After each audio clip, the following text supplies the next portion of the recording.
ಎಲ್ಲರೂ 5 ಬಾರಿ ಓಂಕಾರ ಮಾಡೋಣ.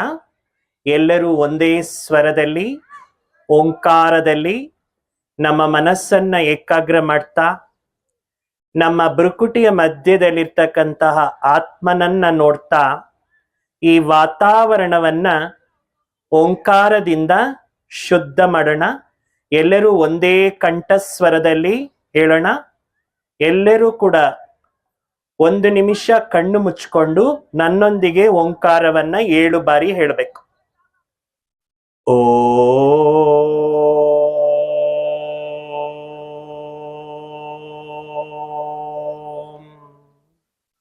ಓ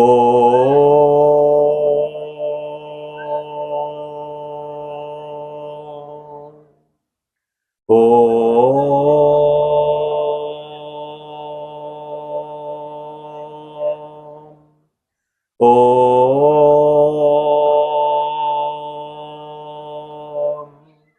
ಓ ಓ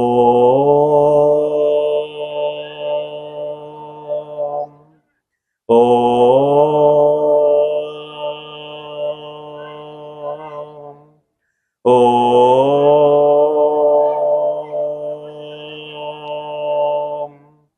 ಶಾಂತಿ ಶಾಂತಿ ಶಾಂತಿ. ಎಲ್ಲರೂ ಕೂಡ ಒಮ್ಮೆ ನನ್ನೊಂದಿಗೆ ಹೇಳಿ, ಓಂ ಶ್ರೀ ಸತ್ಯನಾರಾಯಣ ಸ್ವಾಮಿ ನಮಃ.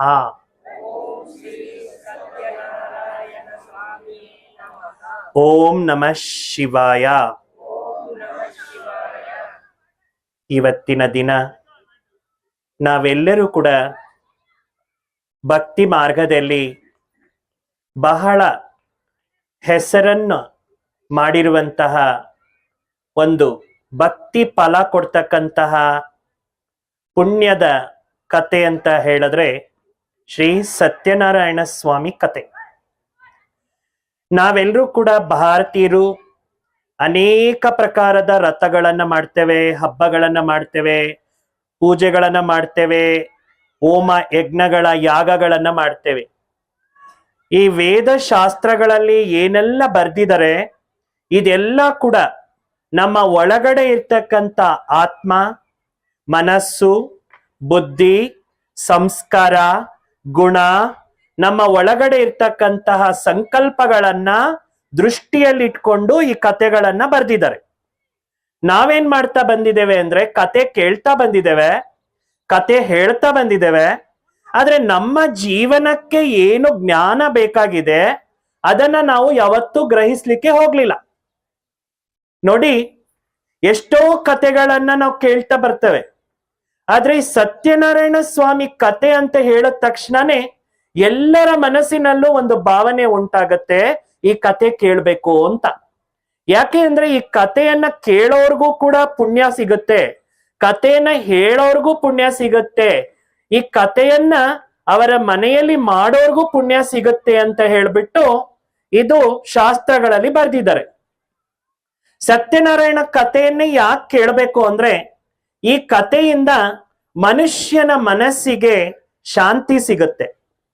ಯಾರ ಜೀವನದಲ್ಲಿ ಕಷ್ಟಗಳಿದೆ, ಕಾರ್ಪಣ್ಯಗಳಿದೆ, ಮನೆಯಲ್ಲಿ ಸಂಕಟಗಳಿದೆ, ಅದೆಲ್ಲ ದೂರ ಆಗ್ಬೇಕಾದ್ರೆ ಸತ್ಯನಾರಾಯಣ ಕಥೆಯನ್ನ ನೀವು ವ್ರತವನ್ನ ಆಚರಿಸಿ ಅಂತ ಹೇಳ್ತಾರೆ.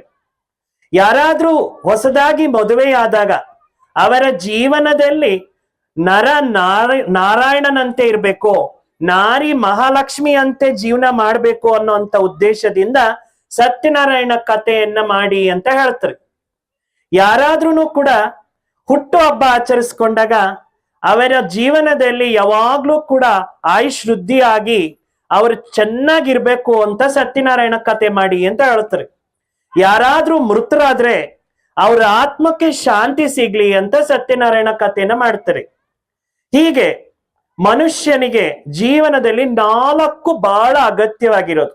1 ಶರೀರದ ಆರೋಗ್ಯ, 2ನೇದು ಮನಸ್ಸಿನ ಶಾಂತಿ, 3ನೇದು ಧನ ಸಂಪತ್ತು, 4ನೇದು ಸಂಬಂಧಗಳಲ್ಲಿ ಸುಖ ಶಾಂತಿ ಅನ್ಯೋನ್ಯತೆ ಹಾಗೂ ಸಂಬಂಧಗಳಲ್ಲಿ ಏನಿರ್ಬೇಕು ಅಂತ ಬಯಸ್ತೀವಿ ನಾವು, ಪ್ರೀತಿ ಗೌರವ ಬೇಕು ಅಂತ ಬಯಸ್ತೇವೆ. ಇವೆಲ್ಲ ಕೂಡ ನಮ್ಮ ಜೀವನದಲ್ಲಿ ಪ್ರಾಪ್ತಿ ಮಾಡ್ಕೋಬೇಕಾದ್ರೆ ಸತ್ಯನಾರಾಯಣನ ಕಥೆಯನ್ನ ಕೇಳಿ ಅಂತ ಹೇಳಿ ನಮ್ಮ ಪೂರ್ವಿಕರು ಏನ್ ಮಾಡ್ತಾ ಬಂದಿದ್ದಾರೆ, ಈ ಪದ್ಧತಿನ ತಂದ್ರು. ಇವತ್ತು ನಾನು ತಮಗೆ ಸತ್ಯನಾರಾಯಣ ಕಥೆಯ ಒಂದೊಂದು ಭಾಗವನ್ನ ಕೂಡ ತಿಳಿಸ್ತಾ, ಈ ಕಥೆಯಿಂದ ನಮ್ಮ ಜೀವನಕ್ಕೆ ಬೇಕಾಗಿರುವ ಜ್ಞಾನ ಏನೋ, ಪರಮಾರ್ಥ ಏನೋ, ಆಧ್ಯಾತ್ಮಿಕ ಶಿಕ್ಷಣ ಏನೋ, ಇದರಿಂದ ನಾವು ಯಾವ ರೀತಿಯಲ್ಲಿ ನಮ್ಮ ಜೀವನಕ್ಕೆ ಪ್ರೇರಣೆ ತಗೋಬಹುದು ಅನ್ನೋದನ್ನ ನಾನು ತಮಗೆ ತಿಳಿಸ್ತಾ ಬರ್ತೇನೆ. ಈ ಸತ್ಯನಾರಾಯಣ ಕಥೆ ಅಂತಕ್ಕಂಥದ್ದು ಆರಂಭ ಆಗಿರೋದು 2000 ವರ್ಷಗಳ ಹಿಂದೆ ಅಂತ ಶಾಸ್ತ್ರದಲ್ಲಿ ಬರೆದಿದ್ದಾರೆ. ಈ ಕತೆ ಎಲ್ಲಿಂದ ಆರಂಭ ಆಯ್ತಪ್ಪ ಅಂದ್ರೆ, ನೈಮೇಶ್ ಅರಣ್ಯ ಆಶ್ರಮ ಅಂತಕ್ಕಂಥ ಒಂದು ಆಶ್ರಮದಲ್ಲಿ ಒಬ್ಬ ಮಹಾಮುನಿ ಫಸ್ಟ್ ತನ್ನ ಶಿಷ್ಯಂದಿರಿಗೆ ಈ ಕಥೆಯನ್ನ ಬೋಧಿಸಿದ್ರಂತೆ. ಆ ಕಥೆಯನ್ನ ಕೇಳಿದ ನಂತರ ಆ ಶಿಷ್ಯರು ತುಂಬಾ ಚರಿತ್ರವಂತರು, ಗುಣವಂತರು, ಸಂಸ್ಕಾರವಂತರು, ಬುದ್ಧಿವಂತರು ಆದ್ರು ಅಂತ ಹೇಳ್ತಾರೆ. ಅವರ ಒಂದು ಬುದ್ಧಿವಂತಿಕೆ, ಅವರ ಒಂದು ಈ ಎಲ್ಲ ಚರಿತ್ರೆಯನ್ನ ನೋಡಿ ಅವರ ತಂದೆ ತಾಯಿಗಳು ಆ ಮಹಾಮುನಿಯನ್ನ ಕೇಳುತ್ತಾರೆ, ಸ್ವಾಮಿ, ನಮ್ಮ ಮಕ್ಕಳು ತುಂಬಾ ಬುದ್ಧಿಹೀನರಾಗಿದ್ರು, ಯಾವ ರೀತಿಯಲ್ಲಿ ಇಷ್ಟೊಂದು ಇವರ ಜೀವನದಲ್ಲಿ ಬದಲಾವಣೆ ಆಯ್ತು ಅಂದ್ರೆ, ಇದು ನನ್ನದೇನು ಇಲ್ಲ, ಇದು ಶ್ರೀ ಸತ್ಯನಾರಾಯಣ ಸ್ವಾಮಿ ಕಥೆಯ ಮೂಲಕ ಅವರ ಜೀವನಕ್ಕೆ ಅವರು ಜ್ಞಾನನ ತಗೊಂಡಿರೋದಿಕ್ಕೆ ಅವರಲ್ಲಿ ಇಷ್ಟು ಪರಿವರ್ತನೆ ಆಯ್ತು ಅಂತ ಹೇಳ್ತಾರೆ.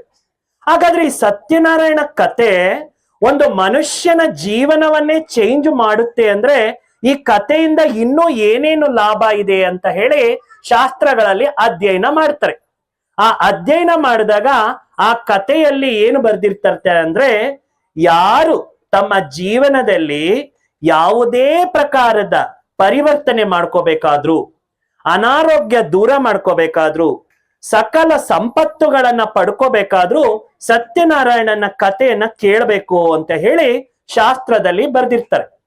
ಇದನ್ನ ಅರಿತಿರ್ತಕ್ಕಂತಹ ಒಬ್ಬ ಬ್ರಾಹ್ಮಣ, ಅವನು ತುಂಬಾ ಕಡು ಬಡವನಾಗಿರ್ತಾನೆ. ಅವನ ಜೀವನದಲ್ಲಿ ದರಿದ್ರ ತುಂಬಿಕೊಂಡಿರುತ್ತೆ. ಆ ದರಿದ್ರ ದೂರ ಮಾಡ್ಕೊಳ್ಬೇಕು ಅಂತ ಹೇಳಿ ಅವನೇನ್ ಮಾಡ್ತಾನೆ, ಈ ಸತ್ಯನಾರಾಯಣ ಕಥೆಯನ್ನ ಮಾಡ್ತಾನೆ. ಈ ಕಥೆಯನ್ನ ಮಾಡಿ ಅವನು ಸ್ವಲ್ಪ ಆರ್ಥಿಕವಾಗಿ ಅವನು ವೃದ್ಧಿಯನ್ನ ಹೊಂದುತ್ತಾನೆ. ಒಮ್ಮೆ ಈ ಕಥೆಯನ್ನ ಮಾಡ್ತಾ ಇರ್ಬೇಕಾದ್ರೆ ಒಬ್ಬ ಕೋಲ್ ಮಾರ್ತಕ್ಕಂಥವನು, ಅಂದ್ರೆ ಕಾಡಿಗೆ ಹೋಗಿ ಕಟ್ಟಿಗೆಗಳನ್ನ ಒಡ್ಕೊಂಡ್ ಬಂದು ಮಾರಾಟ ಮಾಡ್ತಕ್ಕಂಥ ವ್ಯಕ್ತಿ ಈ ಕತೆ ನಡೀತಾ ಇರುವಂತಹ ಒಂದು ಈ ಸತ್ಸಂಗದಲ್ಲಿ ಬರ್ತಾನೆ.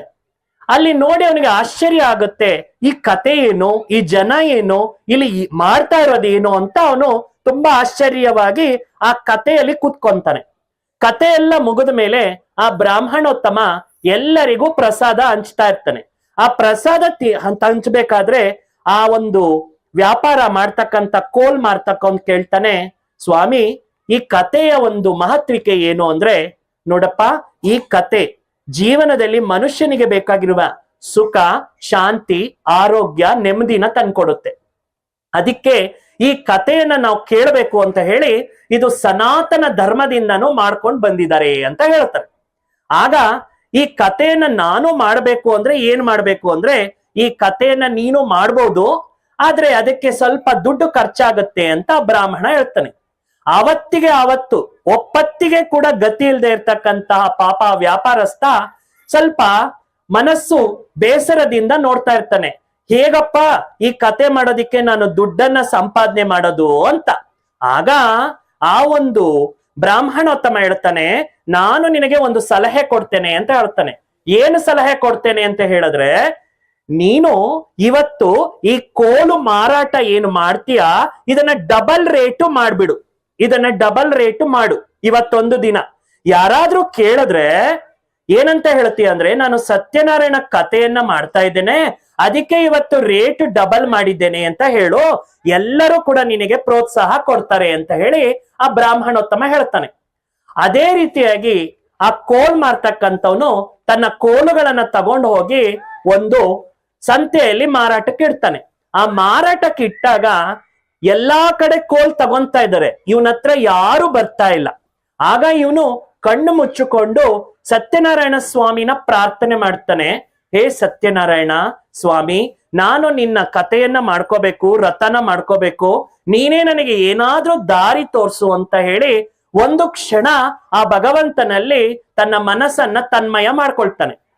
ಇದ್ದಿದ್ದಾಗೆ ಅವನ ಕೋಲುಗಳೆಲ್ಲ ಕೂಡ ಒಂದು ಸುಗಂಧ ಭರಿತವಾದ ಕೋಲುಗಳಾಗ್ಬಿಡುತ್ತೆ.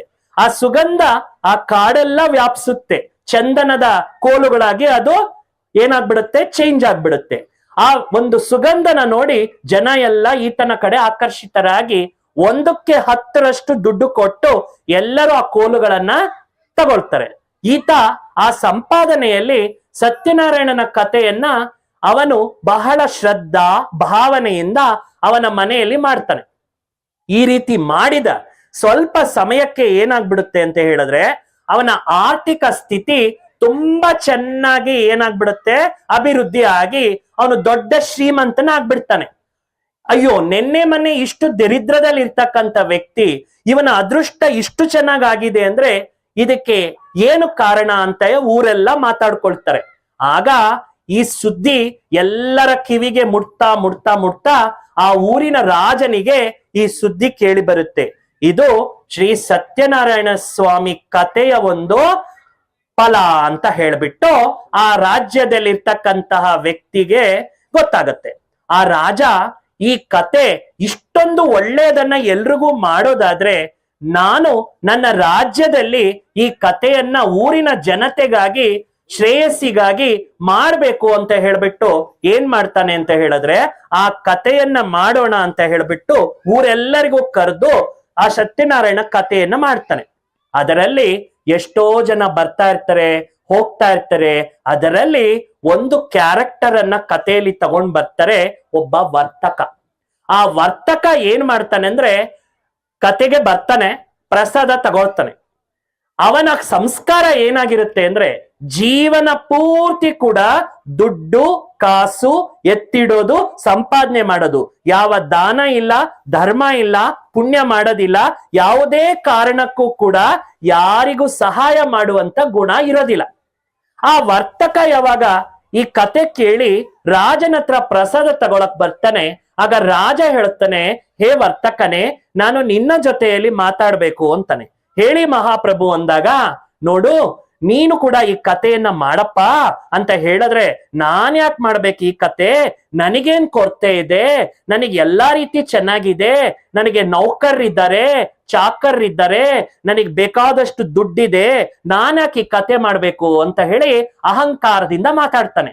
ಆಗ ಆ ರಾಜ ಹೇಳ್ತಾನೆ, ನಿನ್ನ ಹತ್ರ ಎಲ್ಲಾ ಇರ್ಬೋದು, ಆದರೆ ನೀನು ಸಂಪಾದನೆ ಮಾಡಿರ್ತಕ್ಕಂಥದ್ದು ನಿನ್ನ ಮುಂದಿನ ಜೀವನದಲ್ಲಿ ನಿನ್ನ ಹೆಸರನ್ನ ಉಳಿಸ್ತಕ್ಕಂತಹ ನಿನಗೆ ಮಕ್ಕಳೇ ಇಲ್ವಲ್ಲ, ಆ ಮಕ್ಕಳಿಗೋಸ್ಕರ ಆದ್ರೂ, ಆ ಮಕ್ಕಳು ಜನ್ಮ ಪಡ್ಕೊಳಕ್ಕಾದ್ರೂ, ಆ ವಾರಸರಿಗಾದ್ರೂ ನೀನೇನ್ ಮಾಡ್ಬೇಕು, ಈ ಕಥೆಯನ್ನ ನೀನು ಮಾಡ್ಕೋಬೇಕು ಅಂತ ಹೇಳ್ಬಿಟ್ಟು ಆ ಒಂದು ಬ್ರಾಹ್ಮಣ ಏನ್ ಮಾಡ್ತಾನೆ ಅಂತ ಹೇಳಿದ್ರೆ ಈತನಿಗೆ ಸಲಹೆ ಕೊಡ್ತಾನೆ. ಆಗ ಆಯ್ತು ಸ್ವಾಮಿ, ನಾನು ಆಲೋಚನೆ ಮಾಡ್ತೀನಿ ಅಂತ ಹೇಳಿ ಮನೆಗೆ ಹೊಟ್ಟೋಗ್ತಾನೆ. ಮನೆಗೆ ಹೋಗ್ಬಿಟ್ಟು ತನ್ನ ಪತ್ನಿ ಇರ್ತಾಳೆ, ಆ ಪತ್ನಿ ಹೆಸರಾಗಿರುತ್ತೆ ಲೀಲಾವತಿ ಅಂತ. ಆ ಲೀಲಾವತಿಗೆ ಈ ವಿಷಯವನ್ನ ಮುಟ್ಟಿಸ್ತಾನೆ.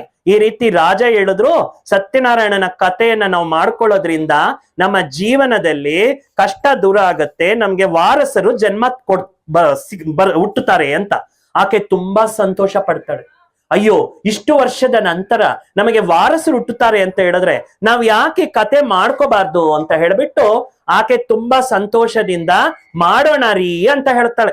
ಆಗ ಈ ವರ್ತಕ ಏನ್ ಹೇಳ್ತಾನಂದ್ರೆ, ನೋಡೋ, ನನಗೆ ಮೊದಲು ಮಕ್ಕಳಾಗ್ಬೇಕು, ಮೊದಲು ನನಗೆ ವಾರಸರು ಹುಟ್ಟಬೇಕು, ಆಮೇಲೆ ನಾನು ಇದ್ರ ಬಗ್ಗೆ ಯೋಚನೆ ಮಾಡ್ತೀನಿ ಅಂತ ಹೇಳ್ಬಿಟ್ಟು ಏನ್ ಮಾಡ್ತಾನೆ, ವಾಯ್ದೆ ಅಂದ್ರೆ ಪೋಸ್ಟ್ಪೋನ್ ಮಾಡ್ತಾನೆ, ಅಂದ್ರೆ ಮುಂದಕ್ಕೆ ತೊಳ್ತಾ ಹೋಗ್ತಾನೆ.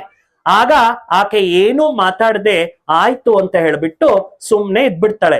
ಇದು ಒಂದು ಪ್ರಸಂಗವನ್ನ, ಒಂದು ಇಲ್ಲಿ ಸಂಚಿಕೆಯನ್ನ ಸತ್ಯನಾರಾಯಣ ಕಥೆಯಲ್ಲಿ ತೋರಿಸಿದ್ದಾರೆ.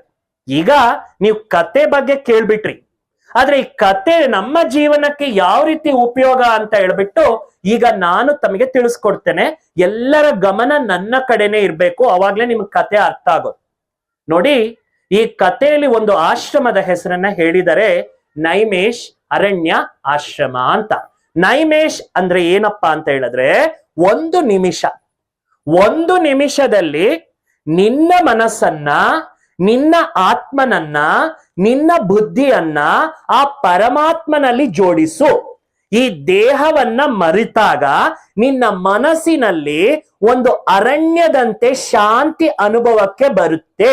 ಅದಕ್ಕೆ ಒಂದು ನಿಮಿಷದಲ್ಲಿ ನಿನ್ನ ಮನಸ್ಸನ್ನ ಏಕಾಗ್ರ ಮಾಡಿಕೋ ಅಂತ ಹೇಳೋದಿಕ್ಕೆ ಅಲ್ಲಿ ಕಥೆಯಲ್ಲಿ ಒಂದು ಆಶ್ರಮದ ಹೆಸರನ್ನ ತಂದ್ರು.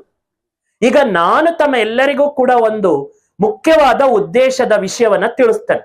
ಮನುಷ್ಯ ಆಶ್ರಮಗಳಿಗೆ ಹೋಗ್ತಾನೆ, ಮಂದಿರಕ್ಕೆ ಹೋಗ್ತಾನೆ, ಪುಣ್ಯ ಕ್ಷೇತ್ರಗಳಿಗೆ ಹೋಗ್ತಾನೆ, ತೀರ್ಥಯಾತ್ರೆಗಳಿಗೆ ಹೋಗ್ತಾನೆ, ಸತ್ಸಂಗಗಳಿಗೆ ಹೋಗ್ತಾನೆ. ಯಾತಕ್ಕೆ ಗೊತ್ತಾ?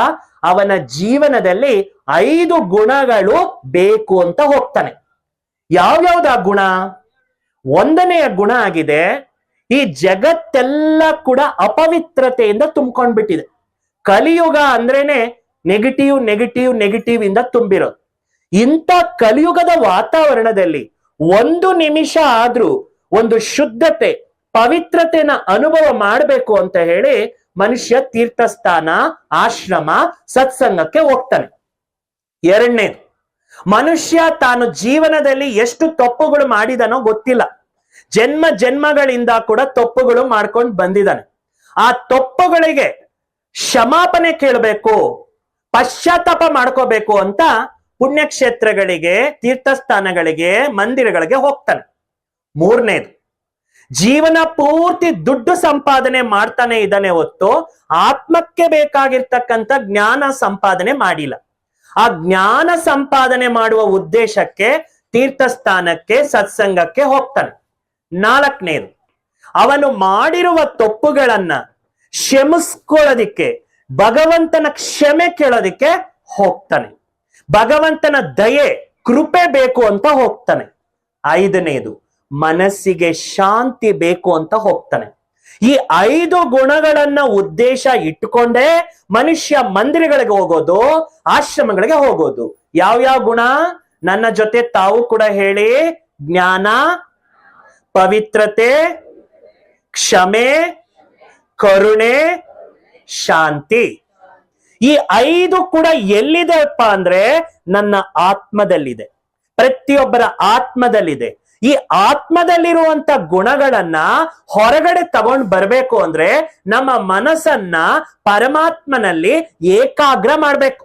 ಆ ಪರಮಾತ್ಮನಲ್ಲಿ ಏಕಾಗ್ರ ಮಾಡಿದಾಗ ನಾವು ಏಕಾಂತದ ಶಾಂತಿಯ ಅನುಭವ ಮಾಡ್ತೇವೆ. ಅಲ್ಲಿ ನಮ್ಮ ಮನಸ್ಸು ಅನ್ನೋದು ಒಂದು ತೀರ್ಥ ಸ್ಥಾನ ಆಗುತ್ತೆ. ಯಾವ ಸ್ಥಾನ ಆಗುತ್ತೆ? ತೀರ್ಥ ಸ್ಥಾನ. ಅದಕ್ಕೆ ಸತ್ಯನಾರಾಯಣನ ಕಥೆಯಲ್ಲಿ ಮನಸ್ಸನ್ನ ತೀರ್ಥಸ್ಥಾನ ಮಾಡ್ಕೋ, 1 ನಿಮಿಷದಲ್ಲಿ ನಿನ್ನ ಶರೀರವನ್ನ ಮರೆತು ಆತ್ಮದ ಸ್ಮೃತಿಯೊಂದಿಗೆ ಪರಮಾತ್ಮನಲ್ಲಿ ಏಕಾಗ್ರ ಮಾಡು. ಆಗ ನಿನ್ನ ಒಳಗಡೆ ಆ ಗುಣಗಳು ಬರುತ್ತೆ. ಯಾವ ಗುಣಗಳು ಅಂದ್ರೆ ಸತ್ಯನಾರಾಯಣ ಸ್ವಾಮಿಯಲ್ಲಿರುವ ಗುಣಗಳು. ಯಾವ ಗುಣಗಳು? ಅದಕ್ಕೋಸ್ಕರನೇ ಆ ಕಥೆಯಲ್ಲಿ ಆ ಒಂದು ಆಶ್ರಮದ ಹೆಸರನ್ನ ತಗೊಂಡ್ ಬಂದ್ರು. ಎರಡನೇದು, ಈ ಕಥೆಯನ್ನ ಕೇಳೋದು. ಇಲ್ಲಿ ಕಥೆ ಅಂತ ಹೇಳಿದ್ರೆ ನಾವ್ ಏನೋ ಒಂದು ಸ್ಟೋರಿ ಅಥವಾ ನೋಡೋ ಅಂತಹ ಒಂದು ಕಲ್ಪನೆ ಅಂತ ಅನ್ಕೊಂಡ್ಬಿಟ್ಟಿದೀವಿ. ಇಲ್ಲಿ ಕಥೆ ಅಂದ್ರೆ ಜ್ಞಾನ. ಆ ಜ್ಞಾನದಿಂದ ನಾವು ನಮ್ಮ ಜೀವನಕ್ಕೆ ಬೇಕಾಗಿರುವಂತಹ ಆಧ್ಯಾತ್ಮಿಕ ಶಿಕ್ಷಣ, ಪ್ರೇರಣೆ ತಗೋಬೇಕು ಅನ್ನೋಂಥ ಉದ್ದೇಶದಿಂದ ಹೇಳಿರ್ತಕ್ಕಂಥದ್ದು. ಹಾಗಾದ್ರೆ ತಾವೇ ಯೋಚನೆ ಮಾಡಿ, ಈ ಕಥೆಯಲ್ಲಿ ಯಾವುದೇ ಜಾತಿಯವರಾಗ್ಲಿ, ಕುಲದವರಾಗ್ಲಿ, ಮತದವರಾಗ್ಲಿ, ಪಂಗಡದವರಾಗ್ಲಿ, ಬುದ್ಧಿ ಇರ್ತಕ್ಕಂಥವನಾಗ್ಲಿ, ದುಡ್ಡು ಇರ್ತಕ್ಕಂಥವನಾಗ್ಲಿ, ಪ್ರತಿಯೊಬ್ಬರ ಕೂಡ ಈ ಕಥೆಯನ್ನ ಕೇಳಬೇಕು ಅಂತ ಶಾಸ್ತ್ರದಲ್ಲಿ ಬರೆದಿದ್ದಾರೆ. ಹಾಗಾದ್ರೆ ಈ ಕಥೆಯಲ್ಲಿ ಒಂದು ಪಾತ್ರನ ತಗೊಂಡ್ ಬಂದ್ರು. ಆ ಪಾತ್ರ ಆಗಿದೆ ವರ್ತಕನ ಪಾತ್ರ. ಆ ವರ್ತಕನ ಸಂಸ್ಕಾರ ಯಾಕೆ ತೋರಿಸಿದ್ರು ಅಂದ್ರೆ, ನಾವೇನ್ ಅನ್ಕೊಂಡ್ಬಿಡ್ತೀವಿ, ಯಾವುದೋ ಒಬ್ಬ ವೈಶ್ಯ ವರ್ತಕ ಅವನು ಈ ಸತ್ಯನಾರಾಯಣ ಕಥೆಯನ್ನ ಮಾಡ್ತಾ ಇದ್ದ ಅಂತ ಹೇಳಿ ತಿಳ್ಕೊಂಡ್ಬಿಡ್ತೀವಿ. ಈ ಕಥೆಯಲ್ಲಿ ಅದನ್ನ ಯಾಕಪ್ಪ ತೋರಿಸಿದ್ದಾರೆ ಅಂದ್ರೆ, ಆ ವರ್ತಕ ಯಾರು, ಆ ವರ್ತಕನ ಪಾತ್ರ ಯಾಕೆ ತೋರಿಸಿದ್ದಾರೆ ಅಂದ್ರೆ, ನಮ್ಮೆಲ್ಲರನ್ನ, ಮನುಷ್ಯರನ್ನ, ಈ ಭೂಮಿಯಲ್ಲಿರ್ತಕ್ಕಂಥ ಜೀವಾತ್ಮಗಳನ್ನ ದೃಷ್ಟಿಯಲ್ಲಿ ಇಟ್ಕೊಂಡೇ ಆ ಪಾತ್ರ ತೋರಿಸಿದ್ದಾರೆ. ಕೇಳಿಸ್ಕೊಳ್ಳಿ, ಎಲ್ಲ ಪರಮಾತ್ಮನ ಶಿವ ಸುತರು, ಎಲ್ಲ ಶಿವ ಶರಣಿಯರು ಎಲ್ಲ ಕೇಳಿಸ್ಕೊಳ್ಳಿ. ಏನಕ್ಕೆ ಆ ಕಥೆಯಲ್ಲಿ ವರ್ತಕನ ಪಾತ್ರ ತೋರಿಸಿದ್ದಾರೆ ಅಂದ್ರೆ, ಆ ವರ್ತಕ ಜೀವನ ಪೂರ್ತಿ ಕೂಡ ದುಡ್ಡು ಸಂಪಾದನೆ ಕಡೆನೆ ಗಮನ ಕೊಡ್ತಾ ಇದ್ದ. ಪುಣ್ಯ ಮಾಡ್ಬೇಕು, ಆತ್ಮ ಜ್ಞಾನ ಸಂಪಾದಿಸ್ಕೋ ಅಂತ ಹೇಳಿದಾಗ ಪೋಸ್ಟ್ಪೋನ್ ಮಾಡ್ತಾ ಇದ್ದ, ವಾಯ್ದೆ ಮಾಡ್ತಾ ಇದ್ದ, ಮುಂದಕ್ಕಾಗ್ತಾ ಇದ್ದ. ಇದರ ಅರ್ಥ ಏನು ಅಂದ್ರೆ, ಮನುಷ್ಯ ತನ್ನ ಜೀವನ ಪೂರ್ತಿ ಕೂಡ ಎಲ್ಲದಕ್ಕೂ ಟೈಮ್ ಕೊಡ್ತಾನೆ, ಆದರೆ ತನ್ನ ಆತ್ಮಜ್ಞಾನ ಕೇಳಿಸ್ಕೋ ಅಂತ ಹೇಳಿದಾಗ ಅದಕ್ಕೆ ಪೋಸ್ಟ್ಪೋನ್ ಮಾಡ್ತಾನೆ. ಯಾರಿಗಾದ್ರೂ ನಾವು ಬನ್ರಿ ಪರಮಾತ್ಮನ ಜ್ಞಾನ ಕೇಳ್ರಿ, ನಿಮ್ ಜೀವನನ ಸುಖ ಮತ್ತು ಶಾಂತಿಯಿಂದ ನೆಮ್ಮದಿಯಿಂದ ಬದುಕೋದನ್ನ ಕಲಿಯೋ ಜ್ಞಾನ ಕೇಳ್ರಿ ಅಂದ್ರೆ ಏನ್ ಹೇಳ್ತಾರೆ? ನಾವ್ ಇನ್ನೂ ಚಿಕ್ಕವ್ರಿ, ನಮ್ಗೆ ಇನ್ನ ವಯಸ್ಸಾಲ್ದ್ರಿ, ಸ್ವಲ್ಪ ವರ್ಷ ಆಗ್ಬೇಕ್ರಿ ಅಂತಾರೆ. ಸ್ವಲ್ಪ ವರ್ಷಗಳಾದ್ಮೇಲೆ ಏನ್ ಹೇಳ್ತಾರೆ? ನಾನ್ ಲೈಫಲ್ಲಿ ಸೆಟ್ಲ್ ಆಗ್ಲಿಲ್ಲ ರೀ ಅಂತಾರೆ. ಒಂದು ಜಾಬ್ ಬಂದ್ಮೇಲೆ ಏನ್ ಹೇಳ್ತಾರೆ? ಅಯ್ಯೋ ನನ್ ಚಿಕ್ಕ ಮಕ್ಳಿದಾರ್ರಿ, ಅವ್ರನ್ನ ನೋಡ್ಕೋಬೇಕ್ರಿ ಅಂತಾರೆ. ಅವ್ರನ್ನೆಲ್ಲ ನೋಡ್ಕೊಳ್ಳೋಷ್ಟೊತ್ತಿಗೆ ಅವ್ರ ಜಾಬ್ ಅಲ್ಲಿ ಸೆಟ್ಲ್ ಆಗ್ಬೇಕ್ರಿ ಅಂತಾರೆ. ಅವ್ರ ಜಾಬ್ ಅಲ್ಲಿ ಸೆಟ್ಲ್ ಆದ್ಮೇಲೆ ಅವ್ರ ಮಕ್ಕಳನ್ನ ನೋಡ್ಕೊಳ್ಳೋರು ಯಾರು ಇಲ್ಲ ರೀ ಅಂತಾರೆ. ಅವ್ರ ಮಕ್ಕಳನ್ನು ಸ್ವಲ್ಪ ದೊಡ್ಡವ್ರಾದ್ಮೇಲೆ ಈಗಾದ್ರೂ ಕೇಳ್ರಿ ಅಂದ್ರೆ, ನನ್ ಬರ್ಬೇಕು ಅಂತ ಇಷ್ಟ ಇದೆ ರೀ, ನನ್ ಕಣ್ ಕಾಣಲ್ಲ ರೀ, ನನ್ಗೆ ಬೆಣ್ಣೋರಿ, ನನಗೆ ಸೊಂಟ ನೋವ್ರಿ, ನಂಗ್ ಮಂಡಿ ನೋವ್ರಿ, ನನಗೆ ಯಾರು ಕರ್ಕೊಂಡ್ ಹೋಗೋರಿಲ್ರಿ. ಈ ರೀತಿ ಹೇಳ್ತಾ ಹೇಳ್ತಾ ಹೇಳ್ತಾ ಮನುಷ್ಯ ತನ್ನ ಜೀವನ ಪೂರ್ತಿನೂ ಕೂಡ ಕಾರಣಗಳನ್ನ ಹೇಳ್ತಾ ಹೇಳ್ತಾ ಒಂದು ದಿನ ಈ ದೇಹದಲ್ಲಿ ಇರ್ತಕ್ಕಂಥ ಆತ್ಮ ಶರೀರ ಬಿಟ್ಬಿಡುತ್ತೆ. ಆಗ ಅದರ ಬ್ಯಾಂಕ್ ಬ್ಯಾಲೆನ್ಸ್ ಏನಿರ್ಬೇಕಾಗಿದೆ ಆ ಬ್ಯಾಲೆನ್ಸ್ ಇರೋದಿಲ್ಲ. ಅಲ್ಲಿ ನಾವು ಒಳ್ಳೆಯ ಜೀವನ ಬೇಕು ಅಂದ್ರೂ ಕೂಡ ಅನುಭವ ಮಾಡಕ್ ಆಗಲ್ಲ. ನೋಡಿ, ಒಂದೇ ಹಾಸ್ಪಿಟಲ್ ಅಲ್ಲಿ ಇಬ್ಬರು ಮಕ್ಕಳಿಗೆ ಒಬ್ಬ ಡಾಕ್ಟ್ರು ಒಂದೇ ಟೈಮ್, ಒಂದೇ ಡೇಟು, ಒಂದೇ ಗ್ರಹಗಳ ಒಂದು ಚಲನೆಯ ಸಮಯದಲ್ಲಿ ಇಬ್ರು ಮಕ್ಕಳು ಹುಟ್ಟುತ್ತಾರೆ. ಒಂದು ಮಗು ತುಂಬಾ ತುಂಬಾ ಶ್ರೀಮಂತ ಮನೆಯಲ್ಲಿ ಹುಟ್ಟುತ್ತಾನೆ. ಹುಟ್ಟಿದ ತಕ್ಷಣನೇ ಹೇಳ್ತಾರಲ್ಲ, golden spoon in the mouth ಅಂತ ಮನೆಯಲ್ಲಿ ಹುಟ್ಟುತ್ತಾನೆ. ಇನ್ನೊಬ್ನು ಬೀದಿ ಬಿಕಾರಿ, ಅವನಿಗೆ ಒಪ್ಪಟ್ಟಿಗೂ ಊಟ ಇರೋದಿಲ್ಲ ಅಂತ ಮನೆಯಲ್ಲಿ ಹುಟ್ಟುತ್ತಾನೆ. ಈಗ ಈ ಕರ್ಮ ಯಾರು ಡಿಸೈಡ್ ಮಾಡಿರೋದು ಅಂದ್ರೆ, ಆತ್ಮ ತನ್ನ ಜೀವನದಲ್ಲಿ ಹಳೆಯ ದೇಹದಲ್ಲಿದ್ದಾಗ ಮಾಡುವ ಕರ್ಮದ ಭಾಗ್ಯ ತಗೊಂಡೋಗುತ್ತೆ. ಆ ಕರ್ಮ ಸರಿಯಾಗಿ ಮಾಡಿಲ್ಲ ಅಂದ್ರೆ ನೆಕ್ಸ್ಟ್ ಜನ್ಮಕ್ಕೆ ನಮಗೆ ಯಾವ ಸುಖ ಶಾಂತಿ ಸಿಗ್ಬೇಕಾಗಿದೆ, ಒಳ್ಳೆಯ ಮನೆಯಲ್ಲಿ ಹುಟ್ಟಬೇಕಾಗಿದೆ, ಅಲ್ಲಿ ನಾವು ಹುಟ್ಟಕ್ಕಾಗಲ್ಲ. ಅದಕ್ಕೆ ಹೇಳುತ್ತಾರೆ, ಮನುಷ್ಯ ಯಾವತ್ತೂ ಕೂಡ ಈ ಹುಟ್ಟಿರುವ ಈ ಮಾನವ ಜನ್ಮದಲ್ಲಿ ಈ ದೇಹದಲ್ಲಿ ಇರುವಾಗಲೇ ತನ್ನ ಮುಂದಿನ ಜನ್ಮಕ್ಕಾಗಿ 24 ಗಂಟೆಗಳಲ್ಲಿ 1 ಗಂಟೆಯಾದರೂ ಆತ್ಮ ಸಂಪಾದನೆಗೆ ಕೊಡ್ಬೇಕು. ಇದು ಕೊಟ್ಟಿಲ್ಲ ಅಂದ್ರೆ ನಮ್ಮ ಅದೃಷ್ಟನ ಭಗವಂತ ಕೂಡ ಸರಿಪಡಿಸಕ್ಕಾಗಲ್ಲ. ಭಗವಂತ ಅದೃಷ್ಟ ಮಾಡ್ಕೊಳ್ಳೋ ಜ್ಞಾನ ಕೊಡ್ತಾನೆ ಹೊತ್ತು ಭಗವಂತ ನಮ್ಮ ಅದೃಷ್ಟನ ಬರೆಯೋದಿಲ್ಲ. ನಮ್ಮ ಅದೃಷ್ಟ ನಾವು ಬರ್ಕೋಬೇಕು, ಅದಕ್ಕೆ ಜ್ಞಾನ ಕೊಡ್ತಾನೆ. ಆ ಜ್ಞಾನ ಯಾವುದು ಅಂದ್ರೆ, ನರ ನಾರಾಯಣನ್ ತರ ಹೇಗಿರ್ಬೇಕು, ನಾರಿ ಮಹಾಲಕ್ಷ್ಮಿ ಅಂತೆ ಹೇಗಿರ್ಬೇಕು ಅನ್ನೋ ಜ್ಞಾನವನ್ನ ಕೊಡೋದೇ ಈಶ್ವರನ ಜ್ಞಾನ. ಆ ಈಶ್ವರನ ಜ್ಞಾನದಿಂದಾನೇ ನಾವು ಈ ಭಾರತದಲ್ಲಿ ಮತ್ತೆ ಅಂತ ವೈಕುಂಠ ಸತ್ಯಯುಗ ಅಂತ ಏನು ಹೇಳ್ತೇವೆ ಅಂತ ಒಂದು ಕೃತಯುಗದ ಸಂಸ್ಕಾರನ ತರದಿಕ್ಕೆ ಆಗುತ್ತೆ. ನೋಡಿ, ಈ ಕಥೆಯಲ್ಲಿ ತೋರಿಸಿರುವ ಒಂದೊಂದು ಭಾಗ ನಮ್ಮ ಜೀವನದ ಹಿಂದಿನ ಜ್ಞಾನ. ಆ ವರ್ತಕ ಯಾವ ರೀತಿ ಪೋಸ್ಟ್ಪೋನ್ ಮಾಡ್ತಾನೆ, ನಾವು ಕೂಡ ನಮ್ಮ ಜೀವನದಲ್ಲಿ ಪೋಸ್ಟ್ಪೋನ್ ಮಾಡ್ತಾನೆ ಇದೀವಿ. ನಮಗೆ ಯಾವಾಗ್ಲೂ ಟೈಮ್ ಎಲ್ಲದಕ್ಕೂ ಕೊಟ್ಬಿಡ್ತೇವೆ. 24 ಗಂಟೆಯಲ್ಲಿ ಪ್ರತಿಯೊಂದಕ್ಕೂ ಟೈಮ್ ಕೊಡ್ತೇವೆ. ಟಿವಿಗೂ ಟೈಮ್ ಕೊಡ್ತೇವೆ, ಮೊಬೈಲ್ಗೂ ಟೈಮ್ ಕೊಡ್ತೇವೆ, ಹರಟೆ ಹೊಡಿಯೋಕ್ಕೂ ಟೈಮ್ ಕೊಡ್ತೇವೆ, ಸಿನಿಮಾಗ್ ಹೋಗಕ್ಕೂ ಟೈಮ್ ಕೊಡ್ತೇವೆ, ಟೂರ್ಗ್ ಹೋಗಕ್ಕೂ ಟೈಮ್ ಕೊಡ್ತೇವೆ. ಆತ್ಮಕ್ಕೆ ಟೈಮ್ ಕೊಡ್ಬೇಕಾದ್ರೆ ನಾವು ಆಲೋಚನೆ ಮಾಡ್ತೇವೆ. ಯಾಕಂದ್ರೆ ನಮ್ಮ ಒಳಗಡೆ ಒಂದು ವರ್ತಕನ ಸಂಸ್ಕಾರ ಇದೆ. ಆ ಸಂಸ್ಕಾರ ದೂರ ಮಾಡ್ಕೊಳ್ಳಿ ಅಂತೇಳಿ ಈ ಕಥೆಯಲ್ಲಿ ಆ ಪಾತ್ರವನ್ನ ತಗೊಂಡ್ ಬಂದಿದ್ದಾರೆ. ಹಾಗಾದ್ರೆ ಈ ಕಥೆಯ ಮುಂದಿನ ಭಾಗನ ಕೇಳೋಣ. ಆ ಕಥೆಯ ಮುಂದಿನ ಭಾಗಕ್ಕೆ ಹೋಗೋಕ್ ಮೊದ್ಲು ತಾವೆಲ್ಲ ಮತ್ತೆ ಒಮ್ಮೆ ನನ್ನ ಜೊತೆಗೆ ಹೇಳಿ, ಓಂ ಶ್ರೀ ಸತ್ಯನಾರಾಯಣ ಸ್ವಾಮಿ ನಮಃ. ತಾವೆಲ್ಲ ಏನ್ ಅನ್ಕೊಳ್ತೀರಾ, ಇದನ್ನ ಯಾಕೆ ಹೇಳ್ತಾರಪ್ಪ ಓಂ ಶ್ರೀ ಸತ್ಯನಾರಾಯಣ ಅಂದ್ರೆ? ಈ ಕಥೆಯ ಪ್ರತಿಯೊಂದು ಮಾತು ಕೂಡ ನಮ್ಮ ಆತ್ಮಕ್ಕೆ ಸಂಬಂಧಿಸಿರೋದು.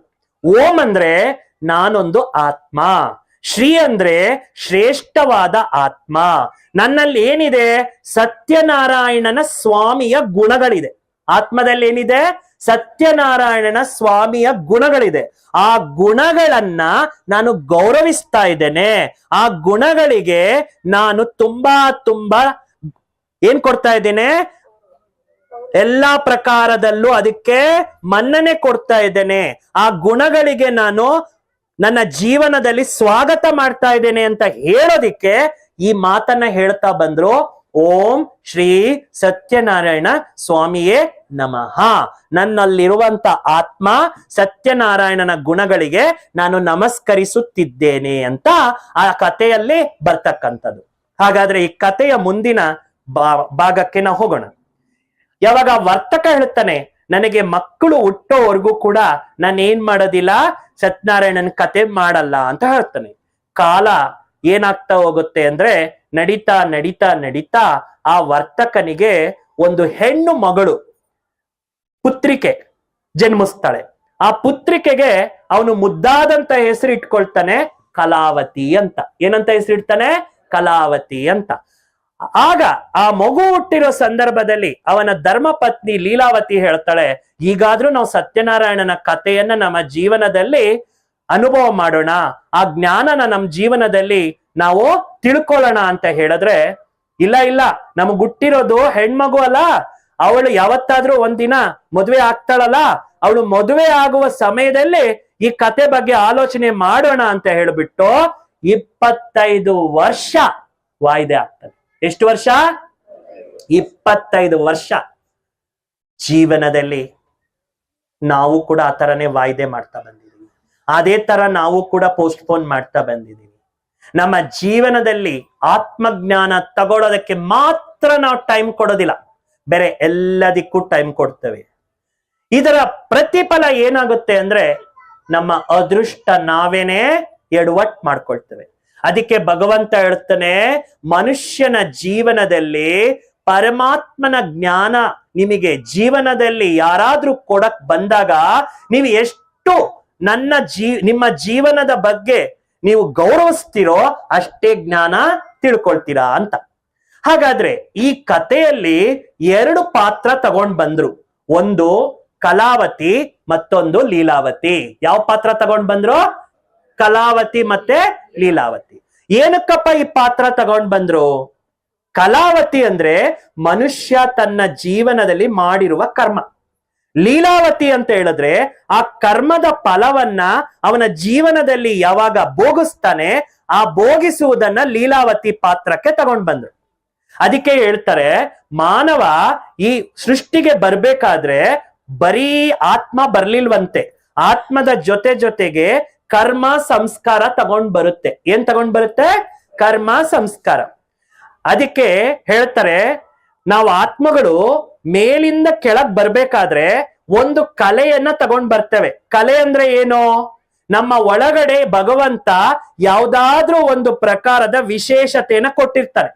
ಕೆಲವರಿಗೆ ಅಡಿಗೆ ಮಾಡೋ ವಿಶೇಷತೆ, ಕೆಲವರಿಗೆ ಡ್ಯಾನ್ಸ್ ಮಾಡೋ ವಿಶೇಷತೆ, ಕೆಲವರಿಗೆ ಆರ್ಟ್ ಹಾಕೋ ವಿಶೇಷತೆ, ಕೆಲವರಿಗೆ ಬಿಸಿನೆಸ್ ಮಾಡುವಂತ ವಿಶೇಷತೆ. ಇದನ್ನ ಭಗವಂತ ಪ್ರತಿಯೊಬ್ಬರಿಗೂ ಕೊಟ್ಟಿರ್ತಾನೆ. ಏನಕ್ಕೆ ಕೊಟ್ಟಿರ್ತಾನೆ ಅಂದ್ರೆ, ಈ ಕಲೆಯಿಂದ ನೀನು ಆತ್ಮನನ್ನೂ ಪೋಷಿಸ್ಕೋ, ಆತ್ಮದ ಸಂಪಾದನೆನೂ ಮಾಡ್ಕೋ, ದೇಹದವನ್ನ ಕೂಡ ನೀನು ಚೆನ್ನಾಗಿ ನೋಡ್ಕೋ ಅಂತ ಕೊಟ್ಟ. ಆದ್ರೆ ನಾವೇನ್ ಮಾಡ್ತೇವೆ ಅಂದ್ರೆ, ಭಗವಂತ ಕೊಟ್ಟಿರುವ ಈ ವಿಶೇಷತೆಯಿಂದ ದುಡ್ಡು ಸಂಪಾದಿಸ್ತೇವೆ. ಸಂಪಾದಿಸ್ತಾ ದೇಹದ ಕಡೆನೆ ಗಮನ ಕೊಡ್ತೇವೆ. ದೇಹಕ್ಕೆ ಒಳ್ಳೆ ಬಟ್ಟೆ, ದೇಹಕ್ಕೆ ಒಳ್ಳೆ ರೀತಿಯ ಸೌಕರ್ಯ, ದೇಹ ಇರೋದಿಕ್ಕೆ ಒಳ್ಳೆ ಮನೆ, ಈ ದೇಹ ಓಡಾಡ್ಲಿಕ್ಕೆ ಒಳ್ಳೆ ಕಾರು, ದೇಹದ ಮಕ್ಕಳಿಗೆ ಬೇಕಾಗಿರ್ತಕ್ಕಂತಹ ಎಲ್ಲಾ ಪ್ರಕಾರದ ಅನುಕೂಲಗಳು, ಪೊಸಿಷನ್ನು, ಸ್ಟೇಟಸ್ಸು, ನಮಗ್ ಬೇಕಾಗಿರ್ತಕ್ಕಂತಹ ಎಲ್ಲ ಘನತೆಗೆ ಬೇಕಾಗಿರ್ತಕ್ಕಂತಹ ಎಲ್ಲ ವಸ್ತುಗಳು ಎಲ್ಲ ಸಂಪಾದಿಸ್ತೇವೆ. ಆದ್ರೆ ಆತ್ಮದ ಪುಣ್ಯದ ಬಗ್ಗೆ ನಾವು ಗಮನನೇ ಕೊಡೋದಿಲ್ಲ. ಇದರ ಒಂದು ರಿಟರ್ನ್ ಏನಾಗುತ್ತೆ ಅಂದ್ರೆ, ಆ ಆತ್ಮ ಈ ದೇಹ ಬಿಟ್ಟಾಗ ಒಳ್ಳೆಯ ಶ್ರೀಮಂತರ ಮನೆಯಲ್ಲಿ ಹುಟ್ಟೋದಿಲ್ಲ. ತಿಳ್ಕೊಳ್ಳಿ ಆತ್ಮೀಯರೇ, ನಿಮಗೆ ನಾನು ಒಂದು ಮರ್ಮನ ಹೇಳ್ತೇನೆ. ಜೈನ್ಸ್ ಧರ್ಮದವರಿದ್ದಾರೆ, ಜೈನ್ಸ್ ಕೇಳಿದಿರ್ತಾನೆ ನೀವೆಲ್ಲ, ಜೈನ್ಸ್ ಜನಾಂಗದವರು. ಅವರಲ್ಲಿ ಒಂದು ಪದ್ಧತಿ ಇದೆ. ಎಷ್ಟು ಸಂಪಾದನೆ ಮಾಡ್ತಾರೆ ವರ್ಷದಲ್ಲಿ 10% ಅವರು ಮಾನವ ಸೇವೆಗೆ ಉಪಯೋಗಿಸಿ ಅಂತ, ಪುಣ್ಯ ಕಾರ್ಯದಲ್ಲಿ ಉಪಯೋಗಿಸಿ ಅಂತ. ಯಾರಾದ್ರೂ ಬಡವರು ಇರ್ತಾರೆ ಅವರಿಗೆ ಸಹಾಯ ಮಾಡಕ್ ಉಪಯೋಗಿಸಿ ಅಂತ ಹೇಳ್ತಾರೆ. ಯಾಕೆ ಅಂತ ಹೇಳಿದ್ರೆ, ಆ 10% ಕೂಡ ನಮ್ಮ ಒಳಗಡೆ ಇರ್ತಕ್ಕಂಥ ಆತ್ಮ ನೆಕ್ಸ್ಟ್ ಜನ್ಮಕ್ಕೆ ಡೆಪಾಸಿಟ್ ಮಾಡ್ಕೊಂಡು ಹೋಗುತ್ತೆ ಅಂತ. ಆದ್ರೆ ನಾವೇನ್ ಮಾಡ್ತಾ ಇದ್ದೇವೆ, ದುಡ್ಡು ನಮ್ಮ ಹತ್ರ ಬಂದಾಗ ಪುಣ್ಯದಲ್ಲಿ ಉಪಯೋಗಿಸ್ಲಿಲ್ಲ ಅಂದ್ರೆ, ಇದು ಮರ್ಮ. ನಾನ್ ನಿಮಗೆ ಹೇಳ್ತಾ ಇರೋದು ಕರ್ಮ ಸಿದ್ಧಾಂತದ ಜ್ಞಾನ, ನಾನೇನ್ ಕಲ್ಪನೆ ಮಾಡ್ಕೊಂಡು ಹೇಳ್ತಿಲ್ಲ. ನಮ್ಮ ಹತ್ರ ಇರ್ತಕ್ಕಂಥ ದುಡ್ಡನ್ನ ನಾವು ಪುಣ್ಯದಲ್ಲಿ ಉಪಯೋಗಿಸಲಿಲ್ಲ, ವಿಶ್ವ ಕಲ್ಯಾಣದಲ್ಲಿ ಉಪಯೋಗಿಸ್ಲಿಲ್ಲ, ಸ್ವಾರ್ಥಕ್ಕೆ ಉಪಯೋಗಿಸಿದ್ರೆ ನಮ್ಮ ದುಡ್ಡುಗಳು ಶರೀರದ ಅನಾರೋಗ್ಯದ ಕಡೆಗೆ, ಇಲ್ಲ ಅಂದ್ರೆ ಯಾವುದಾದ್ರೂ ಕೋರ್ಟು ಕೇಸು, ಇಲ್ಲ ಅಂದ್ರೆ ಯಾರಾದ್ರೂ ಕಳ್ರ ಪಾಲು, ಇಲ್ಲ ಅಂದ್ರೆ ಯಾವ್ದಾದ್ರೂ ವ್ಯರ್ಥ ಕಾರ್ಯಗಳಿಗೆ ಆ ದುಡ್ಡು ಹೊಟ್ಟೋಗ್ಬಿಡುತ್ತೆ. ಆತ್ಮ ತಗೊಂಡೋಗೋದಿಕ್ಕೆ ಬ್ಯಾಲೆನ್ಸ್ ಇರೋದಿಲ್ಲ. ಅದಕ್ಕೋಸ್ಕರ ನಮ್ಮ ಒಳಗಡೆ ಇರುವ ಕಲಾವತಿಯನ್ನ ಗುರುತಿಸ್ಬೇಕು. ನಮ್ಮ ಕಲಾವತಿಯಿಂದ ನಮ್ಮ ಜಾತಕ ನಾವೇ ಬರ್ಕೋಬೇಕು. ಆ ಜಾತಕವನ್ನ ಕರ್ಮ ಫಲ ಅಂತ ಹೇಳ್ತಾರೆ. ಸತ್ಯನಾರಾಯಣನ ಕಥೆಯಲ್ಲಿ ಅದನ್ನ ಲೀಲಾವತಿ ಅಂತ ಹೇಳಿದ್ದಾರೆ. ಅರ್ಥ ಆಗ್ತಾ ಇದೆ ಎಲ್ರಿಗೂ ಕೂಡ? ಕರ್ಮ ಅಂದ್ರೆ ಏನು? ಕಲಾವತಿ. ಹೇಳಿ ಎಲ್ರು ಕೂಡ, ಕರ್ಮ ಅಂದ್ರೆ ಏನು? ಫಲ ಅಂದ್ರೆ ಏನು? ಲೀಲಾವತಿ. ನನ್ನ ಒಳಗಡೆ ಇರುವಂತ ಆತ್ಮಕ್ಕೆ ಬೇಕಾಗಿರ್ತಕ್ಕಂಥ ಫಲನ ನಾನು ಈ ಜನ್ಮದಲ್ಲಿ ರೆಡಿ ಮಾಡ್ಕೊಂಡ್ರೆ ನನ್ನ ಕಲಾವತಿ ಮುಂದಿನ ಜನ್ಮಕ್ಕೆ ಚೆನ್ನಾಗಿರುತ್ತೆ. ಅದಕ್ಕೋಸ್ಕರ ನಮ್ಮ ಜೀವನದಲ್ಲಿ ನಾವು ಕರ್ಮ ಮಾಡೋದ್ರ ಕಡೆ ಗಮನ ಕೊಡ್ಬೇಕು. ನಾನು ನಿಮಗೆ ಒಂದು ವಿಶೇಷವಾಗಿರ್ತಕ್ಕಂಥ ಎಕ್ಸಾಂಪಲ್ ಕೊಡ್ತೇನೆ ನೋಡಿ ಆತ್ಮೀಯರೇ. ನಮ್ಮೆಲ್ಲರದು ಕೂಡ ಈ ಬ್ರಹ್ಮಾಂಡ ಅನ್ನೋ ಬ್ಯಾಂಕ್ ಅಲ್ಲಿ ಒಂದು ಅಕೌಂಟ್ ಓಪನ್ ಆಗಿರುತ್ತೆ. ಯಾವ ಬ್ಯಾಂಕು? ಯಾವ ಬ್ಯಾಂಕು? ಏನಪ್ಪ ಈ ಬ್ರಹ್ಮಾಂಡ ಅಂದ್ರೆ, ನೀವ್ ಯಾರತ್ರ ಆದ್ರೂ ಶಾಸ್ತ್ರ ತೋರ್ಸಕ್ ಹೋದಾಗ, ಜಾತಕ ತೋರ್ಸಕ್ ಹೋದಾಗ ಅವ್ರ ಗ್ರಹಗಳನ್ನೆಲ್ಲ ಇಟ್ಕೊಂಡು ನಿಮ್ಮ ಅದೃಷ್ಟದ ಬಗ್ಗೆ ಹೇಳ್ತಾರ ಇಲ್ವಾ? ಆ ಗ್ರಹಗಳೆಲ್ಲ ಎಲ್ಲಿರ್ತಕ್ಕಂಥದ್ದು? ಬ್ರಹ್ಮಾಂಡದಲ್ಲಿ ಇರ್ತಕ್ಕಂಥದ್ದು. ಏನಪ್ಪ ಬ್ರಹ್ಮಾಂಡದ ಬ್ಯಾಂಕ್ ಅಂತ ಹೇಳಿದ್ರೆ, ಮನುಷ್ಯ ಈ ಸೃಷ್ಟಿಗೆ ಬರ್ಬೇಕಾದ್ರೆ ಶರೀರದ ಜೊತೆಗೆ ಬರೋದಿಲ್ಲ, ಆತ್ಮ ಮಾತ್ರ ಈ ಸೃಷ್ಟಿಗೆ ಬರುತ್ತೆ. ಆತ್ಮ ಈ ಸೃಷ್ಟಿಗೆ ಬಂದಾಗ ಈ ದೇಹದ ಜೊತೆಗೆ ಕನೆಕ್ಟ್ ಆಗುತ್ತೆ. ಈ ದೇಹದ ಜೊತೆಗೆ ಕನೆಕ್ಟ್ ಆದಾಗ ಈ ಶರೀರದೊಂದಿಗೆ ಆತ್ಮದ ಪಾತ್ರ ಸ್ಟಾರ್ಟ್ ಆಗುತ್ತೆ. ಈ ಶರೀರದೊಂದಿಗೆ ಆತ್ಮದ ಪಾತ್ರ ಸ್ಟಾರ್ಟ್ ಆದಾಗ ನಮ್ಮೆಲ್ಲರದು ಒಂದು ಅಕೌಂಟ್ ಓಪನ್ ಆಗುತ್ತೆ. ಆ ಅಕೌಂಟ್ ಅನ್ನ ಬ್ರಹ್ಮಾಂಡದ ಅಕೌಂಟ್ ಅಂತ ಹೇಳ್ತಾರೆ. ಈ ಅಕೌಂಟ್ ಅಲ್ಲಿ 3 ಟೈಪ್ಸ್ ಇರುತ್ತೆ. ಎಷ್ಟು ಟೈಪ್ಸ್ ಹೇಳಿ? ಒಂದು ಮನಸ್ಸಿನ ಮೂಲಕ ಅಕೌಂಟ್ ಆಗುತ್ತೆ, 2 ಶಬ್ದದ ಮೂಲಕ ಅಕೌಂಟ್ ಆಗುತ್ತೆ, 3ನೇದು ಕರ್ಮ ವ್ಯವಹಾರದ ಮೂಲಕ ಅಕೌಂಟ್ ಆಗತ್ತೆ. ನಾವು ನಮ್ ಜೀವನದಲ್ಲಿ ಏನಾದ್ರೂ ಸಮಸ್ಯೆಗಳು ಬಂದ್ರೆ ಭಗವಂತನಿಗೆ ಯಾವಾಗ್ಲೂ ಕೂಡ ನಿಂದನೆ ಹೇಳ್ತಿರ್ತೀವಿ. ನಿನಗೆ ನನ್ ಮೇಲೆ ಕರುಣೆ ಇಲ್ಲ, ದಯೆ ಇಲ್ಲ, ನಿನಗ್ ನಾನೇ ಕಾಣೋದು, ಈ ಪ್ರಪಂಚದಲ್ಲಿ ಎಲ್ಲರೂ ಚೆನ್ನಾಗಿದ್ದಾರೆ, ನನಗೆ ಯಾಕೆ ಇಷ್ಟು ಕಷ್ಟ, ನನಗೆ ಯಾಕೆ ಇಂಥವ್ರಿಂದ ಇಂತಹ ಒಂದು ನೋವು, ನಾನೇನ್ ಮಾಡ್ದೆ ಅಂತ ಹೇಳ್ಬಿಡ್ತೀವಿ. ಯಾಕೆ ಅದು ಕಷ್ಟಗಳು, ಪ್ರಾಬ್ಲಮ್ಸು, ಸಮಸ್ಯೆಗಳು ನಮ್ಮ ಜೀವನದಲ್ಲಿ ಬರುತ್ತೆ ಅಂದ್ರೆ ನಮ್ಮ ಅಕೌಂಟ್ ಡೆಪಾಸಿಟ್ ಸರಿಯಾಗಿ ಮಾಡಿರಲ್ಲ. ನಿಮ್ಗೊಂದು ಉದಾಹರಣೆ ಕೊಡ್ತೀನಿ, ಕೇಳಿಸ್ಕೊಳ್ಳಿ. ನಿಮ್ಮ ಮನೆಗೆ, ಎಲ್ರು ಅವ್ರವ್ರ ಮನೆಗೆ ಅಂತ ತಿಳ್ಕೊಂಡ್ಬಿಡಿ, ನಿಮ್ಮ ಬಂಧು ಮಿತ್ರರು, ನಿಮ್ಮ ರಿಲೇಷನ್ಸ್ ಯಾರೋ ಒಬ್ರು ಫ್ಯಾಮಿಲಿ ಸಮೇತವಾಗಿ ಒಂದು 6 ಜನ ಬಂದ್ಬಿಟ್ಟು ನಿಮ್ಗೆ ಹೇಳಲ್ಲ ಕೇಳಲ್ಲ ಬಂದ್ಬಿಟ್ಟು ಏನ್ ಮಾಡ್ತಾರ ಅವರು ಅಂತ ಹೇಳಿದ್ರೆ, ನಿಮ್ ಮನೆಯಲ್ಲೇ ಕ್ಯಾಂಪ್ ಹಾಕ್ಬಿಡ್ತಾರೆ. 15 ದಿನ ನಿಮ್ ಮನೆಯಲ್ಲಿ ಇದ್ಬಿಟ್ಟಿದ್ದಾರೆ. ನೀವು ಅವ್ರು ಬಂದಿರೋವ್ರಿಗೆ ಎಲ್ಲಾ ಪ್ರಕಾರದಲ್ಲಿ ಅವರಿಗೆ ಬೇಕಾಗಿರ್ತಕ್ಕಂತಹ ಮರ್ಯಾದೆಗಳು ಮಾಡ್ತೀರಾ, ಸತ್ಕಾರ ಮಾಡ್ತೀರಾ, ಉಪಚಾರ ಮಾಡ್ತೀರಾ, ಎಲ್ಲ ಮಾಡ್ತೀರಾ. ಅವ್ರು ನಾವು ಹೋಗ್ ಬರ್ತೀವಿ ಅಂದಾಗ ಒಳ್ಳೆಯ ಒಂದು ಉಡುಗೊರೆ ಗಿಫ್ಟ್ ಅನ್ನು ಕೂಡ ಕೊಡ್ತೀರಾ. ಬಸ್ಸರ್ಗೂ ಹೋಗ್ಬಿಟ್ಟು ಬೀಳ್ಕೊಡುಗೆಯನ್ನು ಕೊಡಕ್ ಹೋಗ್ತೀರಾ. ಕೊಡ್ಬೇಕಾದ್ರೆ ಅವರಿಗೆ ಹೇಳ್ತೀರಾ, ಮತ್ತೆ ಯಾವಾಗಾದ್ರೂ ಇದೇ ತರ ಬಿಡು ಮಾಡ್ಕೊಂಡ್ ಬನ್ನಿ, ನೀವು ಬಂದಿದ್ದು ನಮ್ಗೆ ತುಂಬಾ ಖುಷಿ ಆಯ್ತು ಅಂತ ಹೇಳಿ ಮಾತಿಂದ ಹೇಳ್ಬಿಡ್ತೀರಾ. ಅವ್ರ ಬಸ್ಸು ಮೂವ್ ಆಯ್ತಾ ಇಲ್ವೋ, ಒಳಗಡೆ ಸ್ಟಾರ್ಟ್. ಒಂದಿಷ್ಟು ನಾಚಿಕೆ ಮಾನ ಮರ್ಯಾದೆ ಇಲ್ಲ, ಹೇಳಲ್ಲ ಕೇಳಲ್ಲ, ನಮ್ ಪ್ರೈವೇಸಿ ಎಲ್ಲ ಹೋಯ್ತು, ನಮ್ ಮನೆ ಎಲ್ಲ ಬಂದ್ ಗಲೀಜ್ ಮಾಡ್ಬಿಟ್ರು, ನಮ್ ಮನೆಯಲ್ಲಿ ಟೆಂಟ್ ಹಾಕ್ಬಿಟ್ರು, ನಮಗ್ ಖರ್ಚುಗಳು ಮಾಡಿಸ್ಬಿಟ್ರು, ಏನ್ ಜನನೋ ಏನೋ, ಏನ್ ಮನುಷ್ಯರೋ ಏನೋ. ಇದೆಲ್ಲ ಎಲ್ಲಿ ರೆಕಾರ್ಡ್ ಆಗುತ್ತೆ? ಇದೆಲ್ಲ ಎಲ್ಲಿ ರೆಕಾರ್ಡ್ ಆಗುತ್ತೆ? ಈ ಬ್ರಹ್ಮಾಂಡದ ಬ್ಯಾಂಕ್ ಅಲ್ಲಿ ರೆಕಾರ್ಡ್ ಆಗುತ್ತೆ. ನಾನು ಯೋಚನೆ ಮಾಡಿರೋದು ಇನ್ನೊಬ್ರಿಗೆ ಗೊತ್ತಿಲ್ಲದೆ ಇರ್ಬೋದು, ನಾನು ಮರ್ತೋಗ್ಬಹುದು, ಆದ್ರೆ ನನ್ನ ಆತ್ಮದಲ್ಲಿ ರೆಕಾರ್ಡ್ ಒಂದು ಕಾಪಿ ಇರುತ್ತೆ, ಬ್ರಹ್ಮಾಂಡದಲ್ಲಿ ಒಂದು ಕಾಪಿ ಇರುತ್ತೆ, ಮನಸ್ಸಿನ ಮೂಲಕ ಆಗುವಂತ ಅಕೌಂಟು ಇರುತ್ತೆ, ಮಾತಾಡೋದು ಅಕೌಂಟ್ ಇರುತ್ತೆ, ಹಾಗೇನೆ ವ್ಯವಹಾರ ಮಾಡೋದು ಅಕೌಂಟ್ ಇರುತ್ತೆ. ನಾವ್ ಇದನ್ನ ಮರ್ತೋಗ್ತೇವೆ. ನಾವು ಬರೀ ಕಣ್ಣಿಗೆ ಕಾಣೋದೇ ನಾವು ಸರಿ ಅನ್ಕೊಂಡ್ಬಿಡ್ತೇವೆ, ಕಣ್ಣಿಗೆ ಕಾಣೋದು ಅಕೌಂಟ್ ಇರುತ್ತೆ. ಇವೆಲ್ಲ ಸೇರಿ ನಮ್ಮ ಹತ್ರ ಕರ್ಮದ ಫಲವಾಗಿ ಬರುತ್ತೆ. ಉದಾಹರಣೆಗೆ ನೀವೆಲ್ಲರೂ ಕೂಡ ಈಗ ಹಾಕೊಂಡಿರುವಂತ ಉಟ್ಟು ಬಟ್ಟೆಯಲ್ಲೇ ನಿಮ್ಮನ್ನೊಂದು ಬ್ಯಾಂಕ್ ಕರ್ಕೊಂಡು ಹೋಗ್ಬಿಟ್ಟು ಒಂದು 10 ಲಕ್ಷ ರೂಪಾಯಿ ನಿಮ್ದು ಡೆಪಾಸಿಟ್ ಮಾಡಿಸ್ತೀವಿ ಅಂತ ತಿಳ್ಕೊಳ್ಳಿ. ಒಂದು 10 ವರ್ಷದ ನಂತರ ಬ್ಯಾಂಕ್ ಅಕೌಂಟ್ ಇರ್ತಕ್ಕಂಥ ಬ್ಯಾಂಕ್ ಅಡ್ರೆಸ್ ಚೇಂಜ್ ಆಗ್ಬೋದು, ವ್ಯಕ್ತಿ ಚೇಂಜ್ ಆಗ್ಬಹುದು, ಕ್ಲರ್ಕ್ ಚೇಂಜ್ ಆಗ್ಬಹುದು, ಸ್ಥಾನ ಚೇಂಜ್ ಆಗ್ಬಹುದು, ನೀವು ಹಾಕೊಂಡಿರೋ ಬಟ್ಟೆ ಚೇಂಜ್ ಆಗ್ಬಹುದು, ಆದ್ರೆ ನಿಮ್ಮ ಅಕೌಂಟ್ ಚೇಂಜ್ ಆಗತ್ತಾ? ಇಲ್ಲ.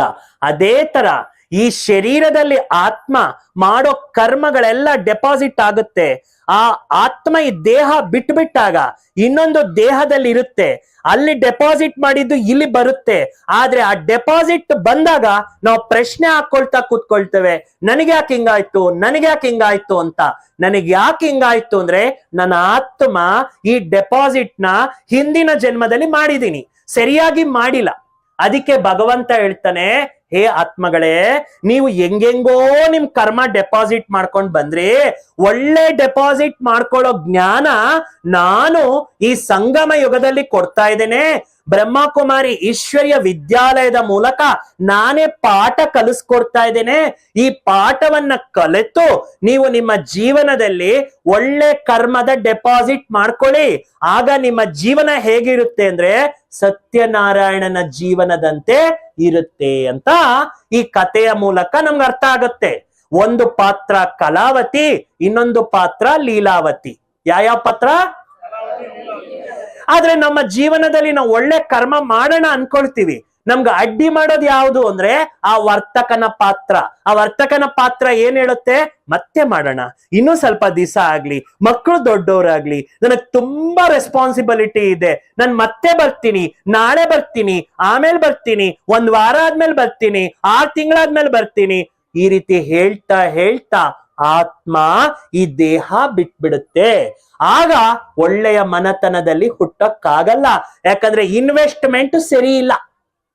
ಅರ್ಥ ಆಗ್ತಾ ಇದೆಯಾ?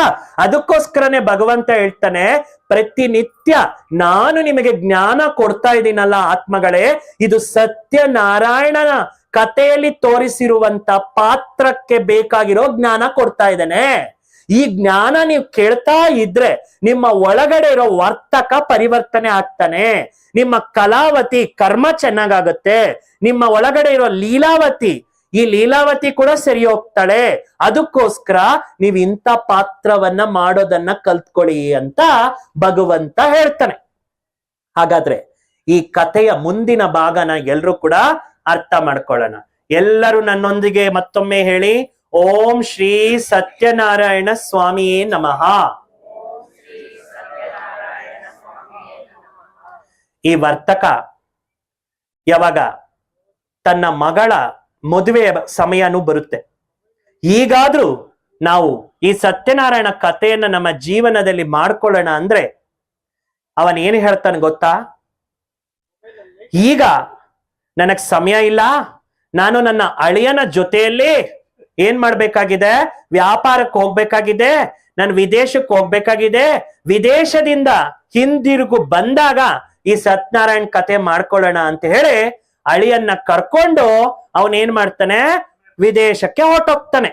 ಈ ವಿದೇಶಕ್ಕೆ ಹೊರಟೋಗಿರೋನು ಈ ಪಾಪ ಹೆಂಡತಿ ಮಕ್ಕಳು ಯಾರು ಇರ್ತಾರೆ, ಲೀಲಾವತಿ ಕಲಾವತಿ, ಇವ್ರ ಬಗ್ಗೆನು ಗಮನ ಕೊಡದೆ ಹೊರಟೋಗ್ತಾನೆ. ಇರೋದನ್ನೆಲ್ಲ ನೀವು ಅಡ್ಜಸ್ಟ್ ಮಾಡ್ಕೊಳ್ಳಿ, ನಾನು ಆದಷ್ಟು ಬೇಗ ಹಿಂದಿರುಗಿ ಬರ್ತೇನೆ ಅಂತ ಹೇಳ್ಬಿಟ್ಟು ಏನ್ ಮಾಡ್ತಾನೆ, ಹೊರಟೋಗ್ತಾನೆ. ಇವರು ಹೋಗಿ 6 ತಿಂಗಳಾಗುತ್ತೆ.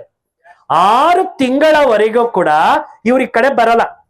ಪಾಪ ಈ ಕಡೆ ಕಲಾವತಿ ಲೀಲಾವತಿ ಕಷ್ಟಗಳ ಪಾಲಾಗ್ಬಿಡ್ತಾರೆ.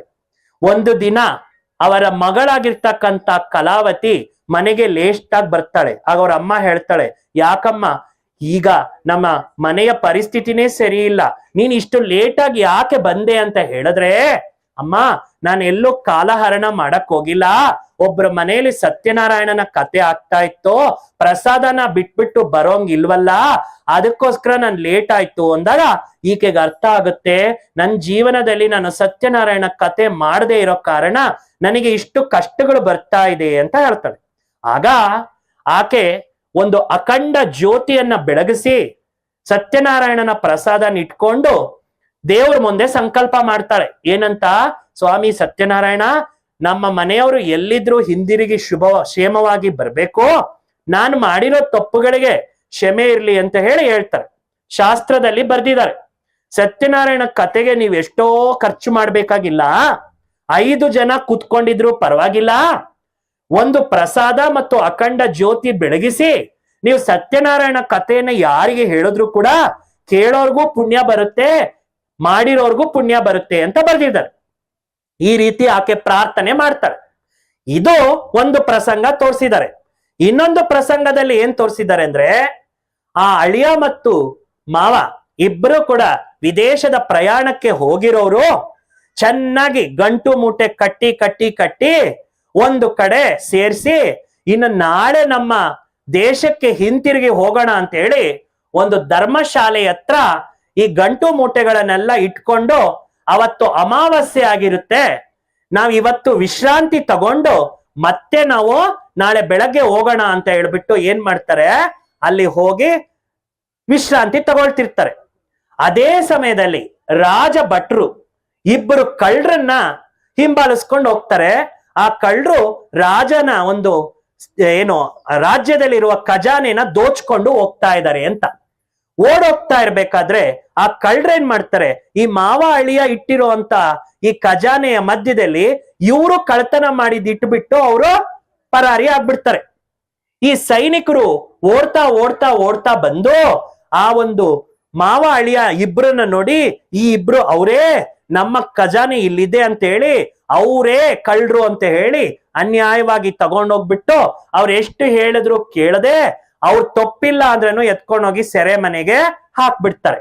ಆಗ ಆ ವರ್ತಕ ತುಂಬಾ ದುಃಖದಿಂದ ಭಗವಂತನ ಹತ್ರ ಒಂದು ಮಾತನ್ನ ಕೇಳ್ತಾನೆ, ಏ ಭಗವಂತ, ನಾನು ಏನ್ ತಪ್ಪು ಮಾಡಿದೆ ಅಂತ ನನಗೆ ಈ ತರ ಶಿಕ್ಷೆ, ನಾನ್ ಯಾರ್ದು ಕೂಡ ಕಳ್ತನ ಮಾಡಿಲ್ಲ, ನನಗೇ ಯಾಕಿಂತ ಪ್ರಾಬ್ಲಮ್ ಬಂದಿದೆ ಅಂತ ಹೇಳಿ ಭಗವಂತನ ಜೊತೆಯಲ್ಲಿ ತುಂಬಾ ಅವನು ಮೊರೆಯನ್ನ ಹಿಡ್ತಾನೆ. ಆಗ ಆ ಒಂದು ಸಮಯದಲ್ಲಿ ಇನ್ನೊಂದು ಸನ್ನಿವೇಶ ಆಗತ್ತೆ. ಒಂದು ಕಡೆ ಈ ವರ್ತಕ ಭಗವಂತನ ಹತ್ರ ಕೇಳ್ತಾ ಇದ್ದಾನೆ ನ್ಯಾಯ, ಇನ್ನೊಂದು ಕಡೆ ಅವನ ಹೆಂಡತಿ ಲೀಲಾವತಿ ಪ್ರಾರ್ಥನೆ ಮಾಡ್ತಾ ಇದ್ದಾಳೆ ಹಿಂದಿರುಗಿ ಬರಬೇಕು ಅಂತ. ಇಷ್ಟು ಸಮಯದಲ್ಲಿ ಒಂದು ಚಮತ್ಕಾರ ಆಗುತ್ತೆ.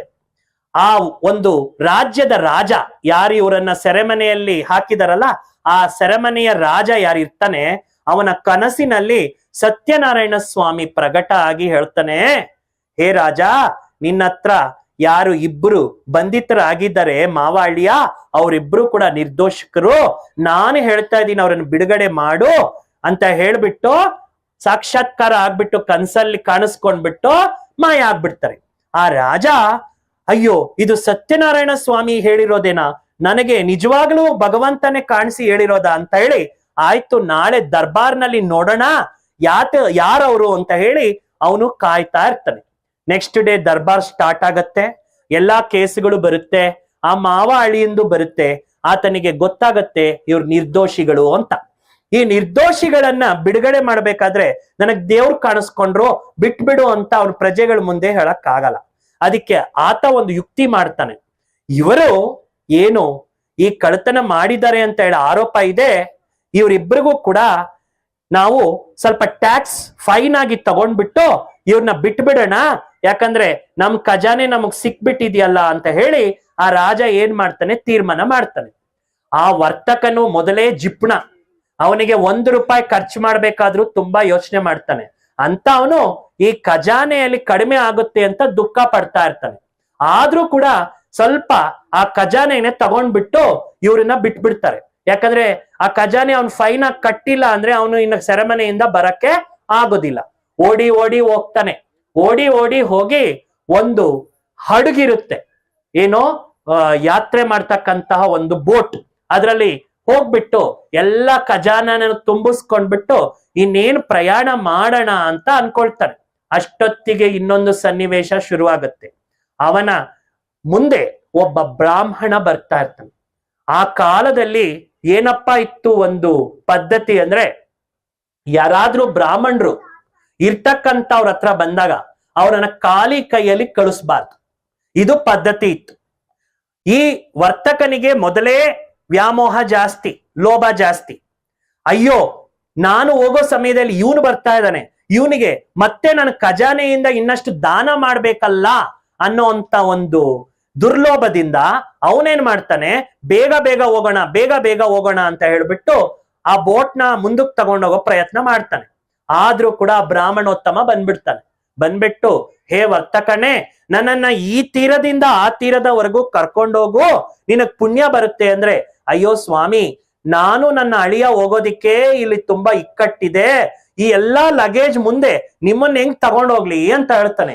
ಏನಪ್ಪಾ ಇದೆ ಅದ್ರಲ್ಲಿ ಅಂದ್ರೆ, ನಿಜ ಹೇಳ್ಬಿಟ್ರೆ ಅವನು ಎಲ್ಲಿ ದಾನ ಮಾಡ್ಬೇಕಾಗುತ್ತೆ ಅಂದ್ರೆ ಸುಳ್ಳು ಹೇಳ್ಬಿಡ್ತಾನೆ. ಏನಂತ, ಒಣಗಿರೋಂತ ಎಲೆಗಳು ಕಸ ಕಡ್ಡಿ ಇದೆ ಅಂತ ಹೇಳ್ಬಿಡ್ತಾನೆ. ಆಗ ಆ ಬ್ರಾಹ್ಮಣೋತ್ತಮ ತಥಾಸ್ತು ಅಂತ ಹೇಳ್ಬಿಡ್ತಾನೆ. ಇವನೇನ್ ಅನ್ಕೊಳ್ತಾನೆ, ಹೆಂಗೂ ಹೋದ್ನಲ್ಲ, ನಮ್ ಖಜಾನೆ ನಮ್ ಹತ್ರ ಇದೆಯಲ್ಲ ಅಂತ ಸಂತೋಷದಿಂದ ಆ ಬೋಟ್ ನ ಮುಂದಕ್ಕೆ ಕರ್ಕೊಂಡು ಹೋಗಕ್ ಸ್ಟಾರ್ಟ್ ಮಾಡ್ತಾನೆ. ಹೋಗ್ತಾ ಹೋಗ್ತಾ ಆ ಬೋಟ್ ಸ್ವಲ್ಪ ಹಗುರ ಆಗಕ್ಕೆ ಸ್ಟಾರ್ಟ್ ಆಗುತ್ತೆ. ಆ ಹಗುರ ಆದಾಗ ಏನಿದು, ನಾನು ಈ ಬೋಟಲ್ಲಿ ಎಲ್ಲ ಈ ನನ್ನ ಖಜಾನೆನೆಲ್ಲ ಇಟ್ಟಾಗ ಭಾರ ಇತ್ತು, ಇಷ್ಟು ಹಗುರ ಆಯ್ತಲ್ಲ ಅಂತ ಸ್ವಲ್ಪ ಕದ್ಲಿಸಿ ನೋಡ್ತಾನೆ. ಒಂದು ಬುಟ್ಟಿಯನ್ನ ಓಪನ್ ಮಾಡಿ ನೋಡ್ತಾನೆ, ಎಲ್ಲ ಕಸ ಕಡ್ಡಿ ಒಣಗಿರೋ ಎಲೆಗಳಿರುತ್ತೆ. ಅವನಿಗೆ ತುಂಬಾ ಬಾಧೆ, ನೋವು ತಿಂತಾನೆ. ಅಯ್ಯೋ, ನಾನು 6 ತಿಂಗಳು ಇಷ್ಟು ಕಷ್ಟಪಟ್ಟಿರೋದು ಇಷ್ಟು ಬೇಗ ಕಸ ಆಯ್ತಲ್ಲ ಅಂತ. ಆಗ ಅವನ ಅಳಿಯ ಹೇಳ್ತಾನೆ, ಮಾವ, ನಿನ್ನ ಮುಂದೆ ಬಂದಿರ್ತಕ್ಕಂಥ ವ್ಯಕ್ತಿಯನ್ನ ನೀನು ಸಾಧಾರಣ ಅಂತ ತಿಳ್ಕೊಂಡು ಅವನಿಗೆ ನೀನು ಸುಳ್ಳು ಹೇಳದೆ, ಅದಕ್ಕೆ ನಾವ್ ಈ ತರ ಅನುಭವಿಸ್ತಾ ಇದೀವಿ. ಈಗಲಾದರೂ ನಾವ್ ಎಚ್ಚೆತ್ತುಕೊಂಡು ನಮ್ಮ ಮುಂದೆ ಬಂದಿರೋ ಬ್ರಾಹ್ಮಣ ಯಾರು ಅಂತ ತಿಳ್ಕೊಳ್ಳೋಕೆ ನಾವು ನಾನು ಹುಡುಕಿ ಕ್ಷಮೆ ಕೇಳಿ ನಿಜ ಹೇಳಿದ್ರೆ ಮಾತ್ರನೇ ನಾವು ಮತ್ತೆ ಈ ಖಜಾನನ ಎತ್ಕೊಂಡು ಹೋಗಕ್ಕಾಗತ್ತೆ ಅಂತ ಹೇಳ್ತಾನೆ. ಆಗ ಓಡಿ ಓಡಿ ಹೋಗಿ ಇಬ್ರು ಮಾವ ಅಳಿಯ ಸುತ್ತಿ ಸುತ್ತಿ ಸುತ್ತಿ ಸುತ್ತಿ ಏನ್ ಮಾಡ್ತಾರೆ, ಆ ಒಂದು ಬ್ರಾಹ್ಮಣನನ್ನ ಹಿಡ್ಕೊಂಡು ಕೈಕಾಲು ಹಿಡ್ಕೊಂಡು, ಸ್ವಾಮಿ, ಅದ್ರಲ್ಲಿ ಇದ್ದಿದ್ದು ಕಡ್ಡಿ ಕಸ ಅಲ್ಲ, ವಜ್ರ ವೈಡೂರ್ಯ ಮುತ್ತು ಮಾಣಿಕ್ಯ ಚಿನ್ನ ಬೆಳ್ಳಿ ಅಪರಂಜಿ ಎಲ್ಲ ಇತ್ತು ಅಂತ ಹೇಳ್ತಾನೆ. ತಥಾಸ್ತು ಅಂತ ಹೇಳ್ತಾನೆ. ಅವನು ಇವನಿಗೆ ದಾನ ಕೊಡಲ್ಲ, ಅವನ್ ದಾನ ಕೇಳಲ್ಲ, ಅದನ್ನ ತಗೊಂಡು ಹೋಗ್ತಾ ಇದ್ದ ಅಂತ ಹೇಳ್ತಾರೆ. ಇದು ಈ ಕಥೆಯಲ್ಲಿ ಯಾಕೆ ತೋರಿಸಿದ್ದಾರೆ ಅಂದ್ರೆ, ಇದು ತುಂಬಾ ಮುಖ್ಯವಾಗಿರ್ತಕ್ಕಂಥ ಅಂಶ. ಮಾನವ ಈ ಜೀವನ ಎನ್ನುವ ಯಾತ್ರೆ ಮಾಡ್ತಾ ಇದ್ದಾನೆ. ನಾವೆಲ್ಲ ಈ ಜೀವನದ ಪ್ರಯಾಣಿಕರು, ನಾವೆಲ್ಲ ಯಾತ್ರಿಕರು, ನಾವೆಲ್ಲ ಯಾತ್ರೆ ಮಾಡ್ತಾ ಇದ್ದೀವಿ. ಯಾವ ಯಾತ್ರೆ ಮಾಡ್ತಾ ಇದ್ದೀವಿ? ಹಗಲು ರಾತ್ರಿ. ಹಗಲು ಅಂದ್ರೆ ಸುಖ, ರಾತ್ರಿ ಅಂದ್ರೆ ದುಃಖ. ಜೀವನದಲ್ಲಿ ಯಾರು ಪರ್ಮನೆಂಟ್ ಸುಖವಾಗಿರಲ್ಲ, ಅದೇ ರೀತಿ ಜೀವನದಲ್ಲಿ ಯಾರು ಪರ್ಮನೆಂಟ್ ದುಃಖದಲ್ಲೂ ಇರಲ್ಲ. ಈ ಸುಖ ದುಃಖ ಎನ್ನುವಂತಹ ಈ ಒಂದು ಪ್ರಯಾಣ, ಜೀವನದ ಯಾತ್ರೆಯನ್ನ ನಾವು ಮಾಡ್ತಾ ಇದ್ದೇವೆ. ಈ ಆತ್ಮ ಈ ದೇಹ ಅನ್ನೋ ಬಟ್ಟೆ ಹಾಕೊಂಡು ಈ ಹಡಗಲ್ಲಿ ಪ್ರಯಾಣ ಮಾಡ್ತಾ ಇದೆ. ಹೋಗ್ತಾ ಹೋಗ್ತಾ ನಾವು 2 ಖಜಾನೆಗಳನ್ನ ಡೆಪಾಸಿಟ್ ಮಾಡ್ತಾ ಇರ್ತೇವೆ, ಒಂದು ಪುಣ್ಯ, ಇನ್ನೊಂದು ಪಾಪ. ಈ 2ರಲ್ಲಿ ನಾವು ಜಾಸ್ತಿ ಏನ್ ತುಂಬಿಸ್ಕೊಂಡಿರ್ತೀವಿ ಅದ್ರ ಫಲ ಅನುಭವಿಸ್ತೀವಿ. ನಮ್ಮ ಜೀವನದಲ್ಲಿ ದುಃಖ ಜಾಸ್ತಿ ಇದೆ, ರೋಗ ಜಾಸ್ತಿ ಇದೆ, ಶೋಕ ಜಾಸ್ತಿ ಇದೆ, ನೋವು ಜಾಸ್ತಿ ಇದೆ ಅಂದ್ರೆ ನಮ್ಮ ಜೀವನದಲ್ಲಿ ನಾವು ದುಃಖನೇ ಯಾಕೆ ಅನುಭವಿಸ್ತಾ ಇದೀವಿ ಅಂದ್ರೆ ಪಾಪದ ಮೂಟೆ ಜಾಸ್ತಿ ಇಟ್ಕೊಂಡಿದೀವಿ ಅಂತ.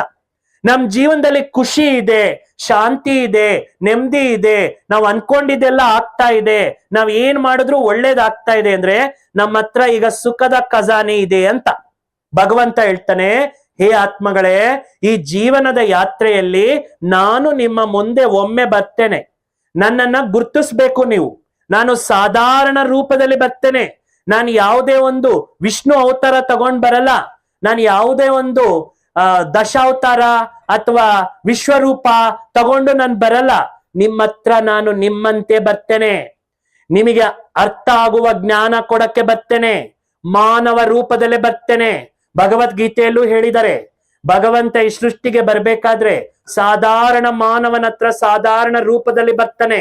ಅವನನ್ನ ನೀನು ಅರ್ಥ ಮಾಡ್ಕೊಂಡು ನಿನ್ನ ಜೀವನದಲ್ಲಿ ಅವನಿಗೆ ಸ್ಥಾನ ಕೊಟ್ರೆ ನಿನ್ನ ಒಳಗಡೆ ಇರ್ತಕ್ಕಂತಹ ಎಲ್ಲ ಕೆಟ್ಟ ಸಂಸ್ಕಾರಗಳು ಹೋಗಿ ನಿನ್ನ ಭಾಗ್ಯ ತುಂಬಾ ಸುಂದರವಾಗತ್ತೆ. ಒಂದು ವೇಳೆ ನೀನು ಗುರ್ತಿಸ್ಲಿಲ್ಲ, ನಿರ್ಲಕ್ಷಿಸ್ಬಿಟ್ಟೆ ಅಂದ್ರೆ ನೀನು ಮತ್ತೆ ನಿನ್ನ ಹಳೆಯ ಸಂಸ್ಕಾರದೊಂದಿಗೆ ಮುಂದೆ ಹೋಗ್ಬೇಕಾಗುತ್ತೆ ಅಂತ. ಇದರ ಅರ್ಥ ಏನ್ ಗೊತ್ತಾ? ಈ ಪ್ರಜಾಪಿತ ಬ್ರಹ್ಮಕುಮಾರಿ ಈಶ್ವರ್ಯ ವಿದ್ಯಾಲಯ ಕಳೆದ 8 ದಶಕಗಳು 88 ವರ್ಷ ಆಗಿದೆ. ಪರಮಾತ್ಮ ಈ ಸೃಷ್ಟಿಗೆ ಬಂದಿರ್ತಕ್ಕಂಥ ವ್ಯಕ್ತಿ ಯಾರು ಅಂದ್ರೆ ಒಬ್ಬ ಸಾಧಾರಣ ಮಾನವ. ನೀವೆಲ್ಲರೂ ನೋಡ್ತಾ ಇದ್ದೀರಾ, ಈ ಶಿವಲಿಂಗದ ಹತ್ರ ಒಬ್ಬ ವೃದ್ಧನ ಚಿತ್ರವನ್ನ ಇಟ್ಟಿದೀವಿ. ಈ ವೃದ್ಧ ಭಗವಂತ ಅಲ್ಲ, ಇವ್ರು ಯಾರು ಬ್ರಹ್ಮಕುಮಾರಿಯ ಗುರೂಜಿ ಅಲ್ಲ, ಸ್ವಾಮೀಜಿ ಅಲ್ಲ, ಇವ್ರು ಯಾರು ಕೂಡ ನಮಗೆ ಲೀಡರ್ ಅಲ್ಲ. ಪರಮಾತ್ಮ ಯಾರನ್ನ ನಾವು ಪರಂಜ್ಯೋತಿ, ನಿರಾಕಾರ, ಈಶ್ವರ, ಸರ್ವೇಶ್ವರ, ಸರ್ವಶಕ್ತಿವಂತ, ದೇವ ಮಹಾದೇವ, ಈ ಸೃಷ್ಟಿಯಲ್ಲಿರುವ ಸರ್ವ ಆತ್ಮರ ಪಿತಾಮಹ ಅಂತ ಕರಿತಾ ಇದ್ವಿ. ಆ ಭಗವಂತ ಈ ಸಾಧಾರಣ ಮಾನವನ ದೇಹದಲ್ಲಿ ಬಂದು ನಮ್ಮೆಲ್ರಿಗೂ ಹೇಳ್ತಾ ಇದ್ದಾನೆ, ಹೇ ಆತ್ಮಗಳೇ, ನಾನು ಈ ಸೃಷ್ಟಿಗೆ ಬಂದಿದ್ದೇನೆ, ನನ್ನ ಜ್ಞಾನವನ್ನ ತಗೊಳ್ಳಿ. ನನ್ನ ಜ್ಞಾನದಿಂದ ನಿಮ್ಮ ಒಳಗಡೆ ಇರುವಂತ ಕಸವನ್ನೆಲ್ಲ ಕೂಡ ನೀವು ಸರಿ ಎಲ್ಲ ಪರಿವರ್ತನೆ ಮಾಡ್ಕೊಳ್ಳಿ. ನಾನು ಕೊಡುವ ಜ್ಞಾನದಿಂದ ಒಳ್ಳೆಯ ಗುಣಗಳು, ಒಳ್ಳೆಯ ಶಕ್ತಿಗಳು, ಒಳ್ಳೆಯ ಸಂಸ್ಕಾರಗಳು, ಒಳ್ಳೆಯ ಒಂದು ಜೀವನಕ್ಕೆ ಬೇಕಾಗಿರ್ತಕ್ಕಂಥ ವಿಶೇಷತೆಗಳನ್ನ ಸಂಪಾದಿಸ್ಕೊಳ್ಳಿ. ಇಲ್ಲ ಅಂದ್ರೆ ನೀವು ಆತ್ಮ ಈ ದೇಹ ಬಿಟ್ಟಾಗ ಒಳ್ಳೆಯ ಜನ್ಮವನ್ನ ಪಡ್ಕೊಳಕ್ಕಾಗಲ್ಲ. ನಾನು ನಿಮಗೆ ಲಕ್ಷ್ಮೀನಾರಾಯಣರಂತೆ ಜೀವಿಸುವಂತ ಜನ್ಮವನ್ನ ಕೊಡ್ತೇನೆ. ನಿಮಗೆ ಜನ್ಮಗಳು ಪಾಪ ನಾಶ ಆಗುವಂತ ಜ್ಞಾನ ಕೊಡ್ತೇನೆ, ಬನ್ನಿ ಅಂತ ಹೇಳಿ ಭಗವಂತ ನಮ್ಮನ್ನ ಕರೀತಾ ಇದ್ದಾನೆ. ಅದಕ್ಕೆ ಆ ಸತ್ಯನಾರಾಯಣನ ಕಥೆಯಲ್ಲಿ ಆ ವೃದ್ಧ ಮಾನವನನ್ನ ತೋರಿಸಿದ್ದಾರೆ. ಆ ವೃದ್ಧ ಮಾನವ ಯಾರು ಅಂದ್ರೆ ಆತ್ಮಗಳಿಗೆ ಪರಮಾತ್ಮ ಜ್ಞಾನ ಕೊಡೋದಿಕ್ಕೆ ಒಬ್ಬ ಸಾಧಾರಣ ಮಾನವನ ರೂಪದಲ್ಲಿ ನಮ್ಮ ಮುಂದೆ ಬಂದಿದ್ದಾನೆ. ಅದಕ್ಕೋಸ್ಕರ ತಾವೆಲ್ಲರೂ ಕೂಡ ಈ ಸತ್ಯವನ್ನ ಗ್ರಹಿಸಿ ಬ್ರಹ್ಮಕುಮಾರಿ ಈಶ್ವರ್ಯ ವಿದ್ಯಾಲಯದಲ್ಲಿ ಹೇಳುವ ಜ್ಞಾನ ಯಾವುದೇ ಧರ್ಮ ಮತಾಂತರ ಮಾಡುವಂತ ಜ್ಞಾನ ಅಲ್ಲ.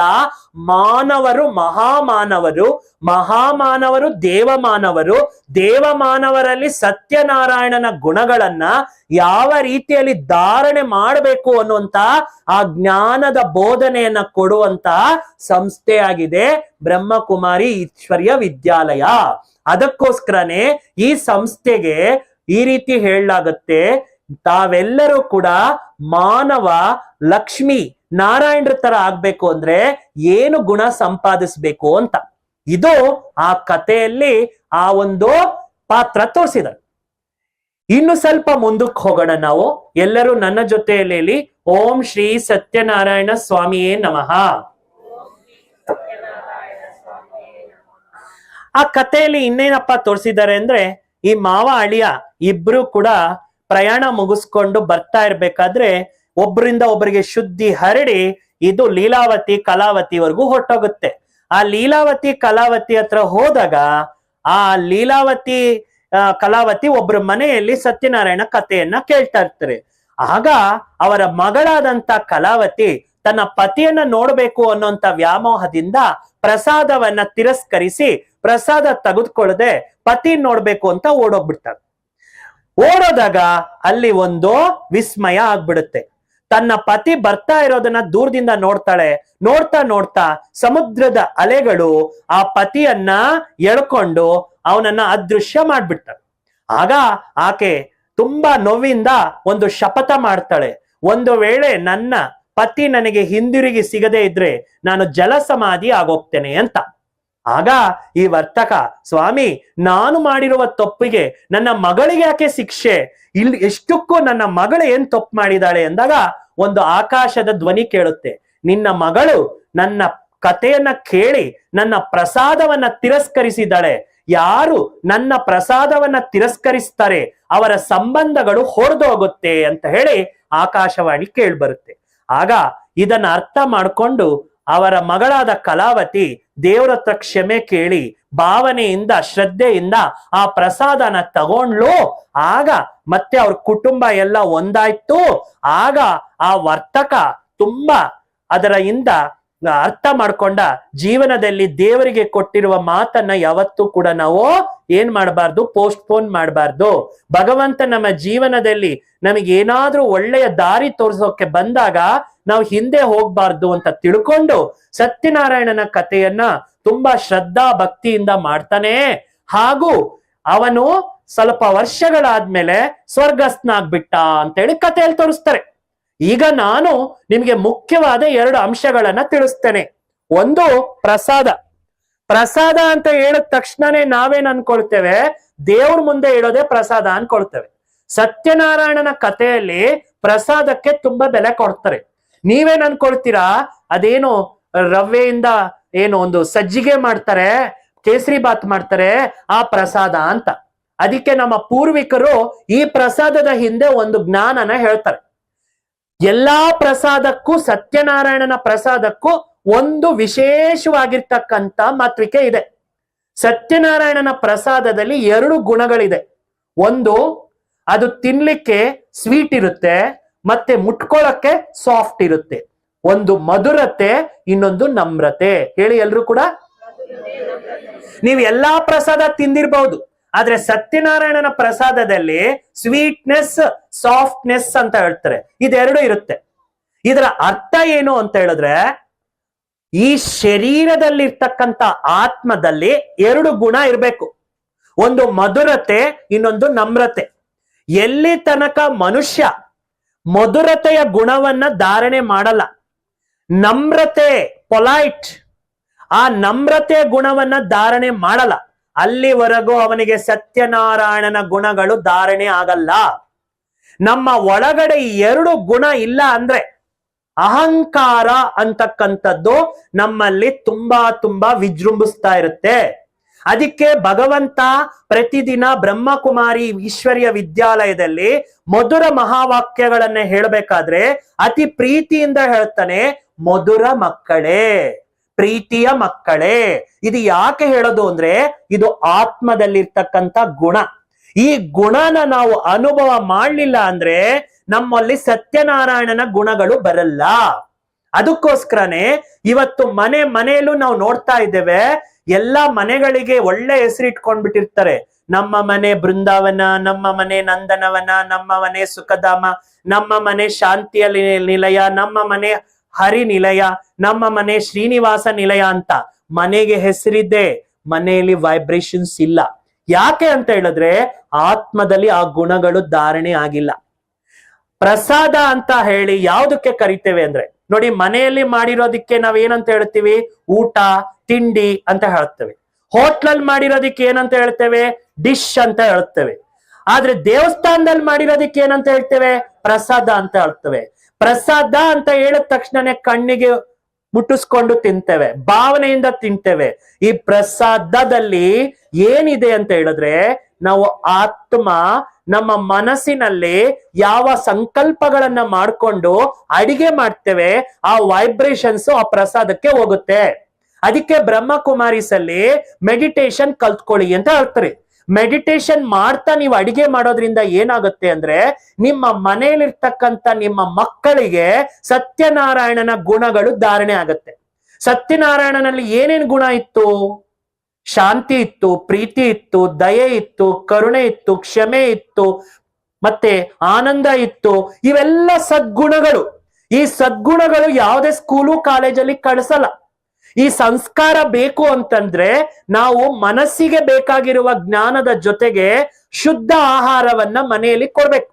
ಆ ಶುದ್ಧ ಆಹಾರನ ಮಕ್ಕಳಿಗೆ ಕೊಟ್ಟಾಗ, ಮನಸ್ಸಿಗೆ ಬೇಕಾಗಿರುವಂತ ಜ್ಞಾನ ಕೊಟ್ಟಾಗ ಆಟೋಮೆಟಿಕ್ ಆಗಿ ಸತ್ಯನಾರಾಯಣನ ಗುಣಗಳು ಬರುತ್ತೆ. ಆ ಸತ್ಯನಾರಾಯಣನ ಗುಣಗಳು ಯಾರ ಮನೆಯಲ್ಲಿ ಇರುತ್ತೆ, ಅವರ ಮನೆ ಹೇಗಿರುತ್ತೆ? ಸ್ವರ್ಗದಂತೆ ಇರುತ್ತೆ. ಅದಕ್ಕೆ ಬ್ರಹ್ಮಕುಮಾರೀಸ್ ಅಲ್ಲಿ ಮೆಡಿಟೇಷನ್ ಕಲ್ತ್ಕೊಳ್ಳಿ ಅಂತ ಯಾಕೆ ಹೇಳ್ತಾರಂದ್ರೆ, ಈ ಮೆಡಿಟೇಷನ್ ಸ್ಥಿತಿಯಲ್ಲಿ ನೀವು ಮನೆಯಲ್ಲಿ ಅಡಿಗೆ ಮಾಡ್ಬೇಕು. ಅದಕ್ಕೆ ಇತ್ತೀಚೆಗೆ ಒಂದು ರಿಸರ್ಚ್ ಅಲ್ಲಿ ಬರ್ದಿತ್ತು, ನೀವು ಜಾಸ್ತಿ ಟೆನ್ಷನ್ ಅಲ್ಲಿ ಇದ್ದಾಗ, ನಿಮ್ಮ ಮೂಡು ಚೆನ್ನಾಗಿಲ್ಲ ಅಂದಾಗ, ನಿಮ್ಮ ಮನಸ್ಸು ಕೆಟ್ಟೋದಾಗ ದಯವಿಟ್ಟು ಯಾರು ಕೂಡ ಹೋಗ್ಬಿಟ್ಟು ಅಡಿಗೆ ಮಾಡಬೇಡಿ ಅಂತ ಹೇಳ್ತಾರೆ. ನೀವು 5 ನಿಮಿಷ ನಿಮ್ಮ ಮನಸ್ಸಿಗೆ ಪರಮಾತ್ಮನ ಶಕ್ತಿಯನ್ನ ತಗೊಂಡು ನಿಮ್ಮ ಒಳಗಡೆ ಇರುವ ಆತ್ಮಕ್ಕೆ ಶಾಂತಿಯನ್ನ ಅನುಭವ ಮಾಡಿಸಿ ಮತ್ತೆ ನೀವು ಅಡಿಗೆ ಮಾಡಿ ನಿಮ್ ಮಕ್ಕಳಿಗೆ ಬಡಿಸಿ. ಆಗ ಅವ್ರ ಸಂಸ್ಕಾರನೂ ಹಾಗೆ ಬರುತ್ತೆ. ಅನ್ನದಂತೆ ಮನ ಅಂತ ಹೇಳ್ತಾರೆ. ಒಂದು ವೇಳೆ ನಾವು ಈ ಕೆಲಸ ಮಾಡಿಲ್ಲ ಅಂತ ಹೇಳಿದ್ರೆ ನಮ್ಮ ಮನೆಯಲ್ಲಿ ನಾವು ಮಕ್ಕಳಿಗೆ ಎಷ್ಟಾದ್ರೂ ಸ್ಕೂಲುಗಳಲ್ಲಿ ಓದಿಸ್ಬೋದು, ಆದ್ರೆ ಅವರಿಗೆ ಇತ್ತೀಚಿನ ಮಕ್ಕಳಿಗೆ ಟೆನ್ಷನ್ ಜಾಸ್ತಿ, ಡಿಪ್ರೆಷನ್ ಜಾಸ್ತಿ, ಕೋಪ ಜಾಸ್ತಿ, ಕಾನ್ಸಂಟ್ರೇಷನ್ ಇಲ್ಲ, ಹೇಳಿದ ಮಾತು ಕೇಳಲ್ಲ, ತುಂಬಾ ಹೈಪರ್ ಆಕ್ಟಿವ್ ಆಗಿರ್ತಾರೆ, ಟಿವಿ ಜಾಸ್ತಿ ನೋಡ್ತಾರೆ, ಮೊಬೈಲ್ ಜಾಸ್ತಿ ನೋಡ್ತಾರೆ, ಹೇಳಿದ ಮಾತು ಕೇಳಲ್ಲ, ಏನಾದ್ರೂ ಹೇಳಿದ್ರೆ ತುಂಬಾ ಮುನಿಸ್ಕೊಂತಾರೆ. ಇದೆಲ್ಲ ಸಂಸ್ಕಾರಗಳಿಗೆ ಬೀಜ ಏನು ಅಂದ್ರೆ ಆಹಾರ. ಆಹಾರದಲ್ಲಿ ಪರಮಾತ್ಮನ ನೆನಪಿನ ವೈಬ್ರೇಷನ್ಸ್ ಹಾಕಿ ಅಡಿಗೆ ಮಾಡ್ಬೇಕು. ಅದನ್ನೇ ಮೆಡಿಟೇಷನ್ ಅಂತ ಹೇಳ್ತಾರೆ. ಈ ಮೆಡಿಟೇಷನ್ ಇಂದ ಆಹಾರವನ್ನ ನಾವು ಸೇವನೆ ಮಾಡಿದ್ರೆ ನಮ್ಮಲ್ಲಿ ಮಧುರತೆ ಮತ್ತು ನಮ್ರತೆಯ ಗುಣ ಬರುತ್ತೆ. ಇದಕ್ಕೆ ಅಲ್ಲಿ ಏನಂತ ಹೇಳಿದರೆ, ನೀವು ನಿಮ್ಮ ಮನೆಯಲ್ಲಿ ಆಹಾರವನ್ನ ಅಡಿಗೆಯನ್ನ ಮಾಡಬೇಕಾದ್ರೆ ಆ ಒಂದು ಶ್ರೇಷ್ಠ ಸಂಕಲ್ಪಗಳಿಂದ ಮಾಡಿ ಅಂತ ಹೇಳ್ತಾರೆ. ಅದಕ್ಕೆ ಸತ್ಯನಾರಾಯಣ ಕಥೆಯಲ್ಲಿ ಪ್ರಸಾದಕ್ಕೆ ಅಷ್ಟೊಂದು ಬೆಲೆಯನ್ನ ಕೊಟ್ಟಿದ್ದಾರೆ. ಇತ್ತೀಚಿನ ದಿನಗಳಲ್ಲಿ ನೀವು ನೋಡ್ತಾ ಇದ್ದೀರಾ, ತುಂಬಾ ಓದಿರ್ತಕ್ಕಂಥವ್ರೆ ಜಗಳ ಜಾಸ್ತಿ ಆಡ್ತಾರೆ. ಒಳ್ಳೊಳ್ಳೆ ಕೆಲಸದಲ್ಲಿ ಇರ್ತಕ್ಕಂಥವ್ರೆ ಡೈವರ್ಸ್ಗಳು ತಗೊಳ್ತಾರೆ. ಕೋರ್ಟ್ ಅಲ್ಲಿ ಕೇಸ್ಗಳು ಜಾಸ್ತಿ ಆಗ್ತಾ ಇದೆ. ಅನ್ಯೋನ್ಯತೆ ಇಲ್ಲ. ಒಬ್ಬರು ನೋಡಿದ್ರೆ ಒಬ್ರಿಗೆ ಆಗಲ್ಲ. ಒಂದೇ ಮನೆಯಲ್ಲಿ 4 ಜನ ಇರ್ತಾರೆ. 4 ಮೊಬೈಲ್ ಇಟ್ಕೊಂಡು 4 ರೂಮ್ ಸೇರ್ಕೊಳ್ತಾರೆ. ಒಬ್ಬೊಬ್ರು ಒಂದೊಂದು ಜಗತ್ತಿಗೆ ಕನೆಕ್ಟ್ ಆಗಿರ್ತಾರೆ. ಮನಸ್ಸಿನ ಕನೆಕ್ಷನ್ ಇಲ್ಲ. ಆತ್ಮದ ಕನೆಕ್ಷನ್ ಇಲ್ಲ. ಯಾಕಂದ್ರೆ ಆತ್ಮಕ್ಕೆ ಬೇಕಾಗಿರುವಂತಹ ಆ ಶಕ್ತಿ ಆತ್ಮಕ್ಕೆ ಸಿಗ್ತಾ ಇಲ್ಲ. ಅಂತ ಮನೆ ಯಾವತ್ತೂ ಕೂಡ ನಾವು ಅನ್ಕೊಂಡಿರ್ತಕ್ಕಂಥ ರೀತಿಯಲ್ಲಿ ಸುಖ ಶಾಂತಿಯಲ್ಲಿ ಇರಕ್ಕಾಗಲ್ಲ. ನಮ್ಮ ಹತ್ರ ಫರ್ನಿಚರ್ ಇರ್ಬೋದು, ನಮ್ಮ ಹತ್ರ ಲಕ್ಸುರಿ ಇರ್ಬೋದು, ನಮ್ಮ ಹತ್ರ ದುಡ್ಡಿರ್ಬೋದು, ನಮ್ಮ ಹತ್ರ ಎಲ್ಲಾ ಪ್ರಕಾರದ ಘನತೆ ಗೌರವ ಇರ್ಬೋದು, ಸಂಸ್ಕಾರ ಇರ್ಲಿಲ್ಲ ಅಂದ್ರೆ ಮನುಷ್ಯನ ಜೀವನದಲ್ಲಿ ಎಲ್ಲಾ ಸಂಪಾದಿಸಿದ್ರು ಖಾಲಿ ಇರ್ತವೆ. ಆ ಕಾರಣದಿಂದಾನೇ ನಾವು ಜೀವನದಲ್ಲಿ ಸತ್ಯನಾರಾಯಣನ ಕತೆ ಕೇಳಿ ಅಂತ ಹೇಳಿದ್ದು. ಆ ಕತೆ ಅಂದ್ರೇನೆ ಜ್ಞಾನ. ಈಗ ನಾನು ನಿಮಗೆ 10 ನಿಮಿಷದಲ್ಲಿ ಮುಖ್ಯವಾದಂತ ಅಂಶ ತಿಳಿಸ್ತೇನೆ. ನೀವೇನು ನೋಡ್ತಾ ಇದ್ದೀರಾ ಇಲ್ಲಿ 2 ಚಿತ್ರಗಳು, ಒಂದು ಲಕ್ಷ್ಮೀ ಭಾವಚಿತ್ರ, ಇನ್ನೊಂದು ನಾರಾಯಣನ ಭಾವಚಿತ್ರ. ಈ ಲಕ್ಷ್ಮೀ ನಾರಾಯಣರು ಯಾರು ಅಂದ್ರೆ ಇದೇ ಭಾರತ ದೇಶದಲ್ಲಿ ದೇವತೆಗಳಾಗಿ ಪಾತ್ರ ಮಾಡಿರೋರು. ಆ ಲಕ್ಷ್ಮೀ ನಾರಾಯಣರ ಗುಣಗಳು ಎಲ್ಲರಲ್ಲೂ ಇರುತ್ತೆ, ಒಬ್ಬರಲ್ಲೇ ಇರಲ್ಲ. ಆ ಗುಣಗಳು ಪರ್ಸೆಂಟೇಜ್ ಅಲ್ಲಿ ಇರುತ್ತೆ. ಯಾವ ರೀತಿಯಲ್ಲಿ ಎಲ್ರು ಡಾಕ್ಟರ್ ಆಗಿರ್ತಾರೆ, ಆದ್ರೆ ಒಬ್ಬ ಡಾಕ್ಟ್ರು ತುಂಬಾ ಸ್ಪೆಷಲಿಸ್ಟ್ ಆಗಿರ್ತಾನೆ, ಒಬ್ಬ ಡಾಕ್ಟರ್ ಒಂದು ಕ್ಲಿನಿಕ್ ಓಪನ್ ಮಾಡ್ಕೊಂಡಿರ್ತಾನೆ. ಅವನಿಗೂ ಡಾಕ್ಟರ್ ಅಂತಾನೆ ಹೇಳೋದು, ಇವನಿಗೂ ಡಾಕ್ಟರ್ ಅಂತಾನೆ ಹೇಳೋದು. ಒಬ್ಬನು ದಿನಕ್ಕೆ 1000 ರೂಪಾಯಿ ಸಂಪಾದಿಸ್ತಾನೆ, ಇನ್ನೊಬ್ಬನು ದಿನಕ್ಕೆ 1,00,000 ರೂಪಾಯಿ ಸಂಪಾದಿಸ್ತಾನೆ. ಒಬ್ಬನಿಗೆ ತುಂಬಾ ಡಿಮ್ಯಾಂಡ್ ಇರುತ್ತೆ, ಇನ್ನೊಬ್ಬನಿಗೆ ಕಡಿಮೆ ಡಿಮ್ಯಾಂಡ್ ಇರುತ್ತೆ. ಹಾಗೇನೆ ಈ ಸೃಷ್ಟಿಯಲ್ಲಿ ನಾವೆಲ್ಲ ಆತ್ಮಗಳು ಆ ಲಕ್ಷ್ಮೀನಾರಾಯಣರ ವಂಶಸ್ಥರು. ಅದಕ್ಕೆ ಇವತ್ತೂ ಕೂಡ ನಮ್ಮ ಭಾರತೀಯರು ರಾಮ ಮಂದಿರದಲ್ಲಿ ಮತ್ತೆ ವೆಂಕಟೇಶ್ವರ ಸ್ವಾಮಿ ಮಂದಿರದಲ್ಲಿ ತಿರುಪತಿಗೆ ಹೋಗೋದು, ಇದೆಲ್ಲ ದೇವತಾ ಸಂಸ್ಕಾರ ಇರೋದಿಕ್ಕೆ ಆ ದೇವತೆಗಳು ಪೂಜೆ ಮಾಡೋದು. ನಮ್ ಮನೆ ದೇವ್ರಿ, ನಮ್ ಕುಲ ದೇವತೆ ರೀ, ನಮ್ ಮನೆಗೆ ಈ ದೇವ್ರೇನೆ ರೀ ತುಂಬಾ ಒಳ್ಳೇದ್ ಮಾಡೋದು. ಯಾತಕ್ಕೆ ಕುಲ ದೇವತೆಗಳು ಅಂತ ಹೇಳ್ತೇವೆ ಅಂದ್ರೆ ನಾವೆಲ್ಲ ಕುಲದ ಆತ್ಮಗಳು. ನೀವೆಲ್ಲ ಇವತ್ತಿಲ್ಲಿ ಬಂದು ಈ ಜ್ಞಾನ ಕೇಳ್ತಾ ಇದ್ದೀರಾ. ಈ ಜ್ಞಾನ ನಿಮ್ಮ ಆತ್ಮಕ್ಕೆ ಬೇಕು ಅನ್ನಿಸ್ತಾ ಇದೆ. ಯಾಕೆ ಅನ್ನಿಸ್ತಾ ಇದೆ ಅಂದ್ರೆ ನಮ್ಮೆಲ್ಲ ಆತ್ಮಗಳಲ್ಲೂ ಕೂಡ ಆ ಲಕ್ಷ್ಮೀನಾರಾಯಣರ ಗುಣಗಳಿದೆ. ಅದಕ್ಕೆ ನಮ್ಗೆ ಈ ಜ್ಞಾನ ಕೇಳಬೇಕು ಅನ್ಸುತ್ತೆ. ಹಾಗಾದ್ರೆ ಆ ಲಕ್ಷ್ಮೀನಾರಾಯಣರ ರೂಪವನ್ನ ಒಂದು ಕಂಬೈನ್ಡ್ ರೂಪ ಮಾಡ್ಬಿಟ್ಟು ಇಲ್ಲಿ ಸತ್ಯನಾರಾಯಣನ್ ಫೋಟೋ ತೋರಿಸ್ತಾರೆ. ಸತ್ಯನಾರಾಯಣನ ಫೋಟೋ ಅಲ್ಲಿ 4 ಕೈ ತೋರಿಸ್ತಾರೆ, 4 ಅಲಂಕಾರ ತೋರಿಸ್ತಾರೆ. ಶಂಕು, ಚಕ್ರ, ಗದ, ಪದ್ಮ. ಈ 4 ಅಲಂಕಾರ ಇಬ್ಬರದು ಸೇರಿ ಬೆರ್ತಿರೋದು. ನರ ನಾರಿ ಇವರಿಬ್ಬರದು ಸೇರಿ ಬೆರ್ತಿರೋದನ್ನ ಚತುರ್ಭುಜ ಆಗಿ ತೋರಿಸ್ತಾರೆ. ಯಾವ ಮನುಷ್ಯನಿಗೂ ಕೂಡ 4 ಕೈ ಇರಲ್ಲ, ಇಬ್ಬರನ್ನ ಸೇರಿಸಿ ಅಲ್ಲಿ ತೋರಿಸಿದ್ದಾರೆ. ನೋಡಿ, ನಿಮ್ಮೆಲ್ರಿಗೂ ನಾನು ಒಂದು ಮಾತು ಹೇಳ್ತೇನೆ. ಮನುಷ್ಯನಿಗೆ 4 ಭಾಷೆ ಅರ್ಥ ಆಗುತ್ತಂತೆ. ಒಂದು ಭಾಷೆ ಬಂದು ಶಬ್ದ ಭಾಷೆ, ನಾವು ಮಾತಾಡ್ಕೊಳ್ಳೋದು. 2ನೇ ಭಾಷೆ ಬಂದ್ಬಿಟ್ಟು ಸನ್ನೆ ಭಾಷಾ, ಹಿಂಗನ್ನೋದು, ಹಿಂಗನ್ನೋದು, ಹಿಂಗ್ ತೋರ್ಸೋದು, ಏನು ನಾವು ಸನ್ನೆ ಮಾಡ್ತೀವಿ ಅದೊಂದು ಭಾಷೆ. 3ನೇದು ಸಂಕಲ್ಪ ಭಾಷೆ. ಸಂಕಲ್ಪ ಭಾಷೆ ಅಂದ್ರೆ ಏನು? ಎಲ್ಲೋ ಹೋಗ್ತಾ ಇರ್ತೀರಾ, ಯಾರಾದ್ರೂ ನೆನೆಸ್ಕೊಳ್ತಾರೆ ಅಂದ್ರೆ ಬಿಕ್ಕಳಿಕೆ ಬಂದ್ಬಿಡುತ್ತೆ, ಅಯ್ಯೋ ಯಾರೋ ನೆನೆಸ್ಕೊಂತಾ ಇದ್ದೇನೆ ಅಂತ. ಇನ್ನೊಂದ್ಸತಿ ಎಲ್ಲೋ ಹೋಗ್ತಾ ಇರ್ತೀರಾ, ಅಲ್ಲೇನಾದ್ರೂ ಕಾಲ್ ಎಡುತ್ತೆ, ನನ್ಗೆ ಯಾರೋ ಬೈಕೊಂತಾ ಇದ್ದೀರಾ ಅಂತೀರಾ. ಯಾವಾಗಾದ್ರೂ ಫೋನಲ್ಲಿ ಯಾರನ್ನಾದ್ರೂ ಮಾತಾಡೋಣ ಅಂದ್ರೆ ಅವ್ರದೇ ಕಾಲ್ ಬಂದ್ಬಿಡುತ್ತೆ. ನೋಡುದ್ರಾ, ಇವ್ರಿಗೆ ಹೆಂಗ್ ಗೊತ್ತಾಯ್ತು ನಾನ್ ನೆನಪು ಮಾಡಿದ್ದು ಅಂತ ಅನ್ಕೊಳ್ತೀರಾ. ಇದು ಸಂಕಲ್ಪ ಭಾಷೆ. 4ನೇದೊಂದು ಭಾಷೆ ಇದೆ, ಅರ್ಥ ಮಾಡ್ಕೊಳ್ಳಿ. ಅದಕ್ಕೆ ಹೇಳ್ತಾರೆ ದೃಶ್ಯ ಭಾಷೆ. ಹೇಳಿ ಎಲ್ರು. ಯಾವ್ದಾದ್ರು ಒಂದು ಶಾಪ್ ಅಲ್ಲಿ ಒಂದು ದೊಡ್ಡ ಅಡ್ವರ್ಟೈಸ್ ಮಾಡ್ಬೇಕಂದ್ರೆ ಒಂದು ಹೀರೋಯಿನ್ ಫೋಟೋ ಇಟ್ಬಿಡ್ತಾರೆ, ಮೈ ತುಂಬಾ ಒಡವೆ ಇಟ್ಬಿಡ್ತಾರೆ, ಆ ಹೀರೋಯಿನ್ ಹಿಂಗ್ ನೊಕ್ತಾ ಇರ್ತಾರೆ, ಎಲ್ರಿಗೂ ಕೂಡ ಅಡ್ವರ್ಟೈಸ್ ಮಾಡ್ತಾ ಇದೆ. ಆ ಚಿತ್ರ ಎಲ್ರಿಗೂ ಏನಂತ ಭಾಷೆಯಲ್ಲಿ ಹೇಳ್ತಾ ಇದೆ ಅಂದ್ರೆ, ನಾನು ಇಷ್ಟು ಒಡವೆ ಹಾಕೊಂಡು ಎಷ್ಟು ಖುಷಿಯಾಗಿದ್ದೀನಿ, ಬರ್ರಿ ನೀವೆಲ್ಲ ಬಂದು ನಂತರನೇ ಒಡವೆ ತಗೊಂಡು ಹಾಕೊಂಡ್ರೆ ನೀವು ಅಷ್ಟೇ ಸಂತೋಷವಾಗಿರ್ತೀರಾ ಅಂತ ಆ ಚಿತ್ರ ತೋರಿಸ್ತಾ ಇದೆ. ಹೌದಾ ಅಲ್ವೋ? ನೋಡಿದ್ರ, ನೀವೆಲ್ಲ ಕೇಳಿಸ್ಕೊಂತಾ ಇದ್ದೀರಾ ಅಂತ ಆಯ್ತು. ಹಾಗಾದ್ರೆ ಈ ಲಕ್ಷ್ಮೀನಾರಾಯಣರಿಗೆ 4 ಅಲಂಕಾರ ಕೊಟ್ಬಿಟ್ಟಿದಾರಪ್ಪ. ಶಂಕು, ಚಕ್ರ, ಗದಾ, ಪದ್ಮ ಹಿಂಗ್ ಇತ್ಕೊಂಡು ಏನ್ ತಿರುಗ್ತಾ ಇರ್ತಾರ ಅವರು. ಅವರ ಒಳಗಡೆ ಇರುವ ಗುಣ, ಅವರ ಒಳಗಡೆ ಇರುವ ಸಂಸ್ಕಾರ, ಅವರ ಒಳಗಡೆ ಇರುವ ವಿಶೇಷತೆ ನಮ್ಮಲ್ಲಿ ಧಾರಣೆ ಮಾಡ್ಬೇಕು ಅಂತ ಆ ಚಿತ್ರಗಳನ್ನು ತೋರಿಸಿರೋದು. ನಿಮಗೆ 2 ಮೊಬೈಲ್ ಇಟ್ಕೊಂಡು ನೆಮ್ಮದಿಯಾಗಿರು ಅಂದ್ರೆ ಯಾರಾದ್ರೂ ಇರಕ್ಕಾಗತ್ತಾ? ಇದುಟ್ಟು ಈ ಅಂದ್ರೆ ಅದುಟ್ಟು ಈ ಅನ್ನತ್ತ, ಅದುಟ್ಟು ಈ ಅಂದ್ರೆ ಇದುಟ್ಟು ಈ ಅನ್ನತ್ತೆ. ಹೌದಾ ಇಲ್ವಾ? ಆ ಲಕ್ಷ್ಮೀನಾರಾಯಣರು ಆ ತರ ಅಲಂಕಾರ ಇಟ್ಕೊಂಡಿರ್ಲಿಲ್ಲ, ಅವರಲ್ಲಿರೋ ಗುಣಗಳನ್ನ ಅಲ್ಲಿ ತೋರಿಸಿದ್ದಾರೆ. ಅದು ಏನು ಅನ್ನೋದನ್ನ ಹೇಳ್ತೇನೆ, ಕೇಳಿಸ್ಕೊಳ್ರಿ. ಲಕ್ಷ್ಮೀನಾರಾಯಣರ ಒಂದು ರೂಪ ಈ ಸತ್ಯನಾರಾಯಣನ ರೂಪ. ಆ ಸತ್ಯನಾರಾಯಣನಿಗೆ ಒಂದು ಅಲಂಕಾರ ತೋರಿಸಿರೋದು ಚಕ್ರ. ಆ ಚಕ್ರದ ಹೆಸರಾಗಿದೆ ಸ್ವದರ್ಶನ ಚಕ್ರ. ಯಾವ ಚಕ್ರ? ಸ್ವದರ್ಶನ ಚಕ್ರ ಅಂದ್ರೆ ಏನು? ಸ್ವ ಅಂದ್ರೆ ನಾನು, ನಾನು ಅಂದ್ರೆ ಆತ್ಮ.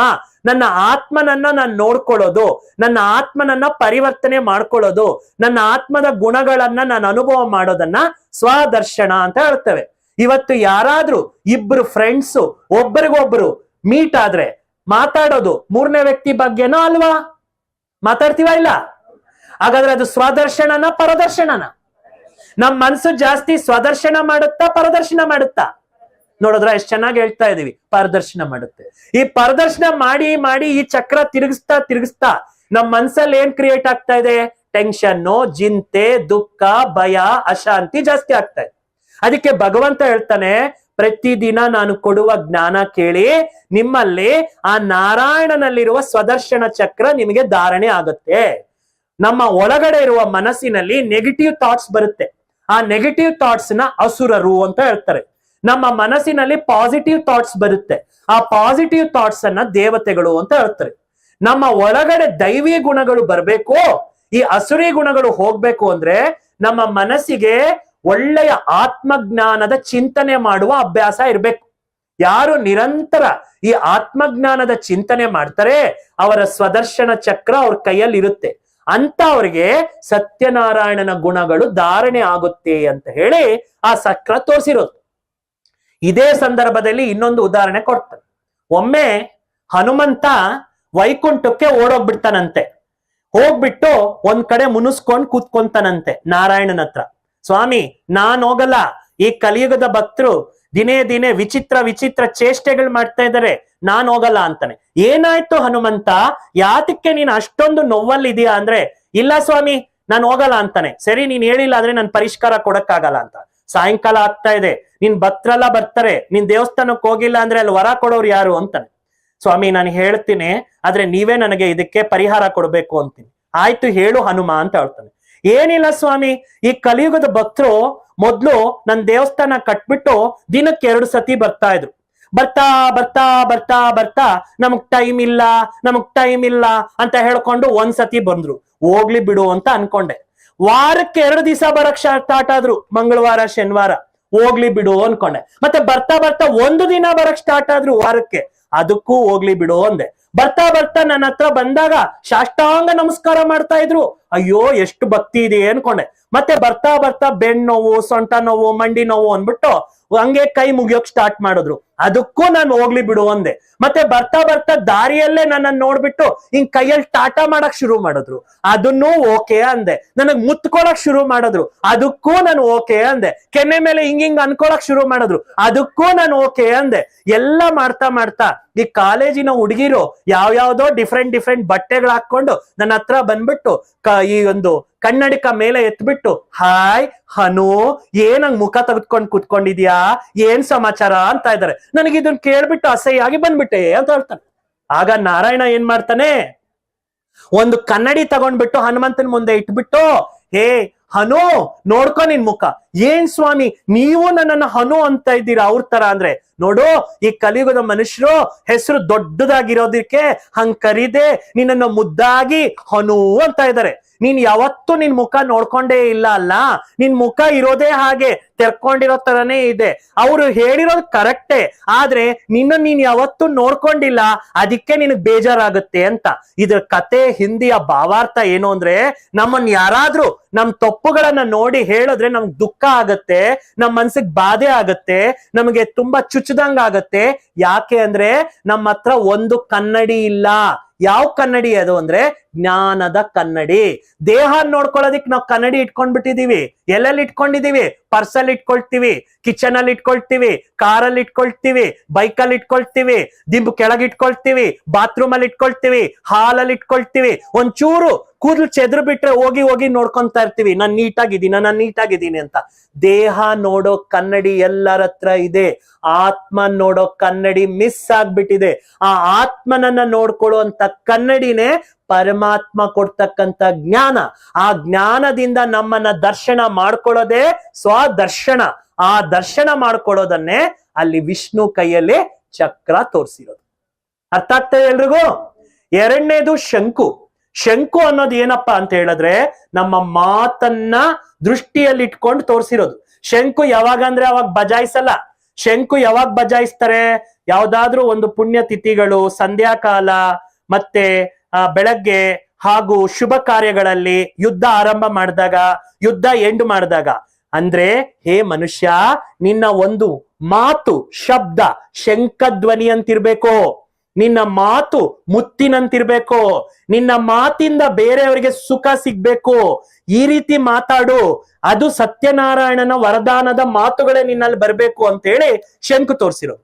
ಆದ್ರೆ ಇವತ್ತಿನ ದಿವಸ ನಾವೇನ್ ಮಾಡ್ತಾ ಇದ್ದೀವಿ? ಮಾತುಗಳನ್ನ ಬ್ಯಾಂಡ್ ತರ ಬರೆಸ್ತಾ ಇದೀವಿ. ಯಾರಾದ್ರೂ ಸಿಕ್ಕಿದ್ರೆ ಗಂಟೆ ಹರಟೆ ಹೊಡ್ಕೊಂಡು ಕುತ್ಕೊಂಡ್ಬಿಟ್ಟಿದೀವಿ. ಮೊಬೈಲ್ ಬಂದ್ಮೇಲೆ ಮಾತುಗಳು ಜಾಸ್ತಿನೇ ಆಗೋಗಿದೆ ಹೊತ್ತು ಕಡಿಮೆ ಆಗಿಲ್ಲ. ನಮ್ಮ ಮಾತಿನಲ್ಲಿ ಶಕ್ತಿ ಕಡಿಮೆ ಆದಾಗ ನಾವು ಮಾತಾಡೋ ಮಾತಿಗೆ ಯಾವುದೇ ರೀತಿಯಲ್ಲಿ ಏನ್ ಸಿಗೋದಿಲ್ಲ? ಪವರ್ ಸಿಗೋದಿಲ್ಲ. ನಮ್ಮ ಮಾತುಗಳು ಹೇಗಿರ್ಬೇಕು ಅಂದ್ರೆ ಅಮೃತದಂತೆ ಇರ್ಬೇಕು. ನಮ್ಮ ಮಾತು ವರದಾನದಂತೆ ಇರ್ಬೇಕು. ನಮ್ಮ ಮಾತು ಮಹಾವಾಕ್ಯದಂತೆ ಇರ್ಬೇಕು. ನಮ್ಮ ಮಾತು ಎಲ್ಲರಿಗೂ ಸುಖವನ್ನ ಕೊಡೋ ತರ ಇರ್ಬೇಕು. ಸಾಯೋ ಅಂತವ್ರಿಗೂ ಕೂಡ ಬದುಕೋ ಅಂತ ಆಸೆ ಕೊಡ್ಬೇಕು. ಈ ರೀತಿ ಮಾತಾಡಿ ಅಂತ ಗುಣ ನಿಮ್ಮಲ್ಲಿ ಇದೆ. ಆ ಗುಣವನ್ನ ನೀವು ಧಾರಣೆ ಮಾಡಿ, ಪರಮಾತ್ಮ ಜ್ಞಾನ ಕೊಡ್ತಾ ಇದ್ದಾನೆ, ಆ ಜ್ಞಾನದಿಂದ ಧಾರಣೆ ಮಾಡಿ ಅಂತೇಳಿ ಶಂಕನ ತೋರಿಸಿರು. ಮೂರನೇದು ತಾವರೆ ಹೂವ. ತಾವರೆ ಹೂವನ ಎಲ್ಲಿ ತೋರಿಸ್ತಾರೆ? ಕೆಸರಲ್ಲೇ ತೋರಿಸ್ತಾರೆ. ಕೆಸರಲ್ಲೇ ಇರುತ್ತೆ, ಕೆಸರಿಗೆ ಅಂಟ್ಕೊಳ್ಳಲ್ಲ. ಅದಕ್ಕೆ ದೇವತೆಗಳಿಗೆ ಕಮಲ ಮುಖೆ, ಕಮಲ ನಯನೆ, ಕಮಲ ಪಾದೆ, ಕಮಲ ಹಸ್ತೆ, ಕಮಲ ಹಾಸಿನಿ ಅಂತ ಹೇಳ್ತಾರೆ. ಲಕ್ಷ್ಮೀ ದೇವಿಗೆ, ಗಾಯತ್ರಿ ದೇವಿಗೆ, ಮತ್ತೆ ಗಣೇಶನಿಗೆ ತಾವರೆ ಹೂವಲ್ಲಿ ತೋರಿಸ್ತಾರೆ. ಅಂದ್ರೆ ಆ ದೇವತೆಗಳೇನು ಅಲ್ಲಿ ಹೂವಲ್ಲಿ ಕೂತ್ಕೊಂಡ್ರು ಅಂತಲ್ಲ. ಮನುಷ್ಯ ಈ ಕಲಿಯುಗದ ಕೆಸರಲ್ಲಿ ಇದ್ರೂ ಕೂಡ ತಾವರೆ ಹೂ ತರ ಇರ್ಬೇಕು. ತಾವರೆ ಹೂವ ಯಾವ ರೀತಿ ಕೆಸರಲ್ಲೇ ಇರುತ್ತೆ, ಕೆಸರಿಗೆ ಅಂಟ್ಕೊಳ್ಳೋದಿಲ್ಲ. ಅದೇ ರೀತಿ ನಾವು ಕೂಡ ಈ ಕಲಿಯುಗದ ಮನುಷ್ಯರ ಮಧ್ಯದಲ್ಲಿ ಇದೀವಿ. ನಾವು ಈ ಕೆಸರಲ್ಲೇ ಇರ್ಬೇಕು, ಕೆಸರಿಗೆ ಅಂಟ್ಕೋಬಾರ್ದು. ಯಾವ ರೀತಿಯಲ್ಲಿ ಭಗವಂತ ಹೇಳ್ತಾನೆ, ನೀವು ಕಲಿಯುಗದಲ್ಲಿ ಇರಿ, ಓಡೋಗ್ಬೇಡಿ, ಮನೆ ಮಠ ಬಿಡ್ಬೇಡಿ. ಬ್ರಹ್ಮಕುಮಾರಿ ಹಂಗ ಹೇಳೋದಿಲ್ಲ. ಯಾರು ಯಾವುದೇ ಮನೆ ಮಠ ಬಿಡ್ಬೇಡಿ, ಮನೆಯಲ್ಲೇ ಇರಿ, ಮನೆಯವ್ರ ಜೊತೆಗೆ ಇಡಿ, ಮಕ್ಳಿಗೆ ಮಾಡೋ ಅಂತದ್ ಎಲ್ಲ ಕರ್ತವ್ಯ ಮಾಡಿ, ಮನೆಯವ್ರನ್ನ ಚೆನ್ನಾಗಿ ನೋಡ್ಕೊಳ್ಳಿ, ಎಲ್ಲ ಕರ್ತವ್ಯ ನಿಭಾಯಿಸಿ. ನೀವು ಕಲಿಯುಗದಲ್ಲಿರಿ, ನಿಮ್ಮ ಒಳಗಡೆ ಕಲಿಯುಗ ಇರಬಾರ್ದು. ನಿಮ್ಮ ಒಳಗಡೆ ಕಲಿಯುಗ ಇರದೇ ಇದ್ದಾಗ ನಿಮ್ಮ ಜೀವನ ತಾವರೆಯ ತರ ಇರುತ್ತೆ. ಆ ರೀತಿ ನಿಮ್ಮ ಜೀವನ ತಾವರೆ ತರ ಇಟ್ಕೊಳ್ಳೋ ಜ್ಞಾನ ಭಗವಂತ ಕೊಡ್ತಾ ಇದ್ದಾನೆ. ಆ ಜ್ಞಾನನ ಕೇಳಿ ಅಂತ ಆ ನಾರಾಯಣನ ಕೈಯಲ್ಲಿ ತಾವರೆ ಹೂ ತೋರಿಸಿದ್ರು. ಇನ್ನು ಕೊನೆಯದಾಗಿ ಗದೆ. ಗದೆ ಏನಕ್ಕೆ ತೋರಿಸ್ತಾರೆ ಅಂದ್ರೆ ವಿಜಯದ ಸಂಕೇತ. ಹನುಮಂತ ಮತ್ತೆ ಈ ಯಾರು ಭೀಮ, ಇವರು ಗದೆನ ಹೆಗಲ್ ಮೇಲೆ ಇಟ್ಕೊಳ್ತಾರೆ. ಹೆಗಲ್ ಮೇಲೆ ಗದೆ ಇಟ್ಕೊಂಡಿರೋದು ಅಂದ್ರೆ ಏನೋ ಯುದ್ಧ ಮಾಡಕ್ ಹೋಗ್ತಾ ಇದ್ದಾರೆ ಅಂತ.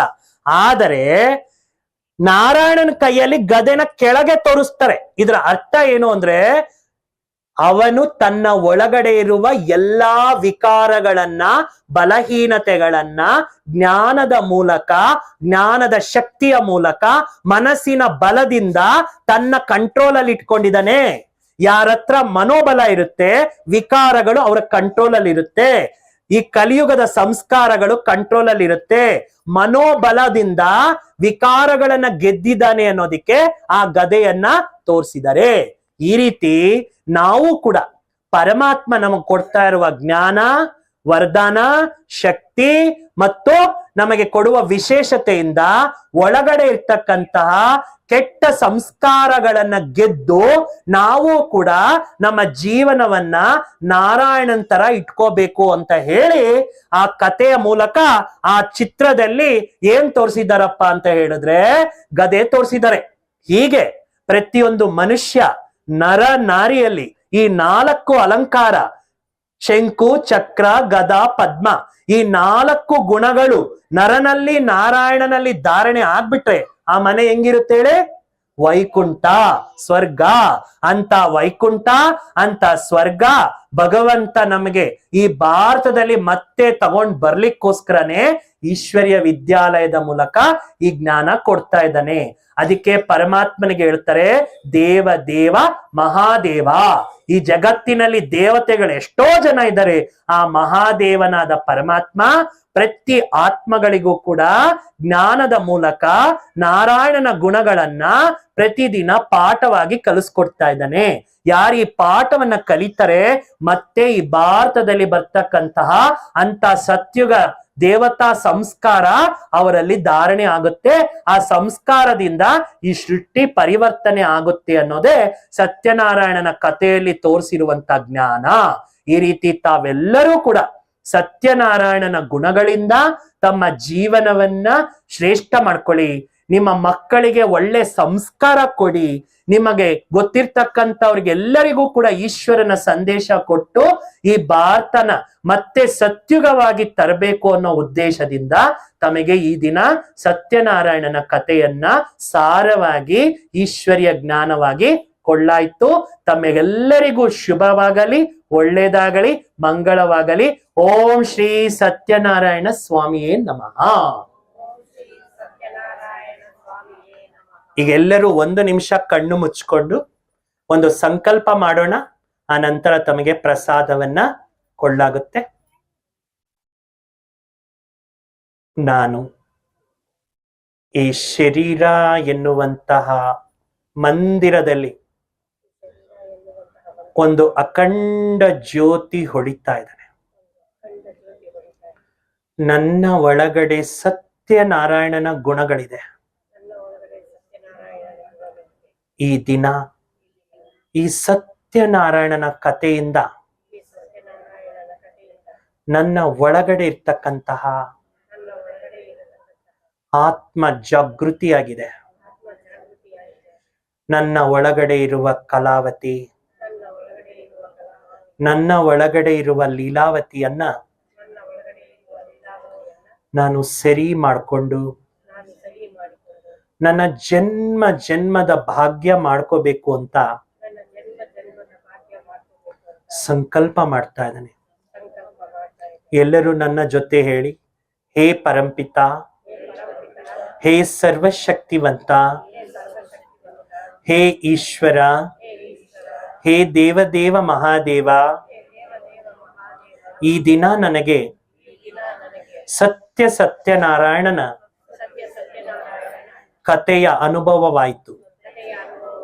ಪ್ರತಿದಿನ ನಾನು ಆತ್ಮಕ್ಕಾಗಿ 1 ಗಂಟೆಯನ್ನ ಮೀಸಲಿಟ್ಟು ಖಂಡಿತವಾಗಿಯೂ ನನ್ನ ಆತ್ಮಕ್ಕೆ ಸಂಪಾದನೆ ಮಾಡ್ಕೊಳ್ತೇನೆ. ಹೇ ಭಗವಂತ, ನನಗೆ ನೀನು ಈ ಸತ್ಯ ಜ್ಞಾನದ ಮೂಲಕ ಅರಿವು ಮಾಡಿಸಿದ್ದೀಯ. ನನ್ನ ಆತ್ಮದ ಭಾಗ್ಯ ಬೆಳಗಿಸ್ತಾ ಇದೀಯ. ಇಡೀ ಜಗತ್ತು ಮತ್ತೆ ಸತ್ಯಯುಗ ಬರಬೇಕು. ಎಲ್ಲ ಆತ್ಮಗಳಿಗೂ ಈಶ್ವರಿಯ ಜ್ಞಾನ ಪ್ರಾಪ್ತಿಯಾಗಬೇಕು. ನರ ನಾರಾಯಣನಂತೆ ಇರಬೇಕು, ನಾರಿ ಮಹಾಲಕ್ಷ್ಮಿಯಂತೆ ಆಗ್ಬೇಕು ಅಂತ ನಾನು ಶುಭ ಸಂಕಲ್ಪ ಮಾಡ್ತಾ ಇದ್ದೇನೆ. ಹೇ ಭಗವಂತ, ನಿನಗೆ ಕೋಟಿ ಕೋಟಿ ಧನ್ಯವಾದಗಳು. ಓಂ ಶ್ರೀ ಸತ್ಯನಾರಾಯಣ ಸ್ವಾಮಿಯೇ ನಮಃ. ಓಂ ನಮಃ ಶಿವಾಯ. ಎಲ್ಲರೂ 3 ಬಾರಿ ಓಂಕಾರ ಮಾಡಿ. ಓಂ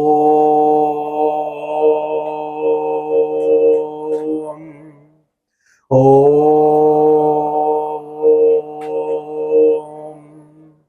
ಓಂ.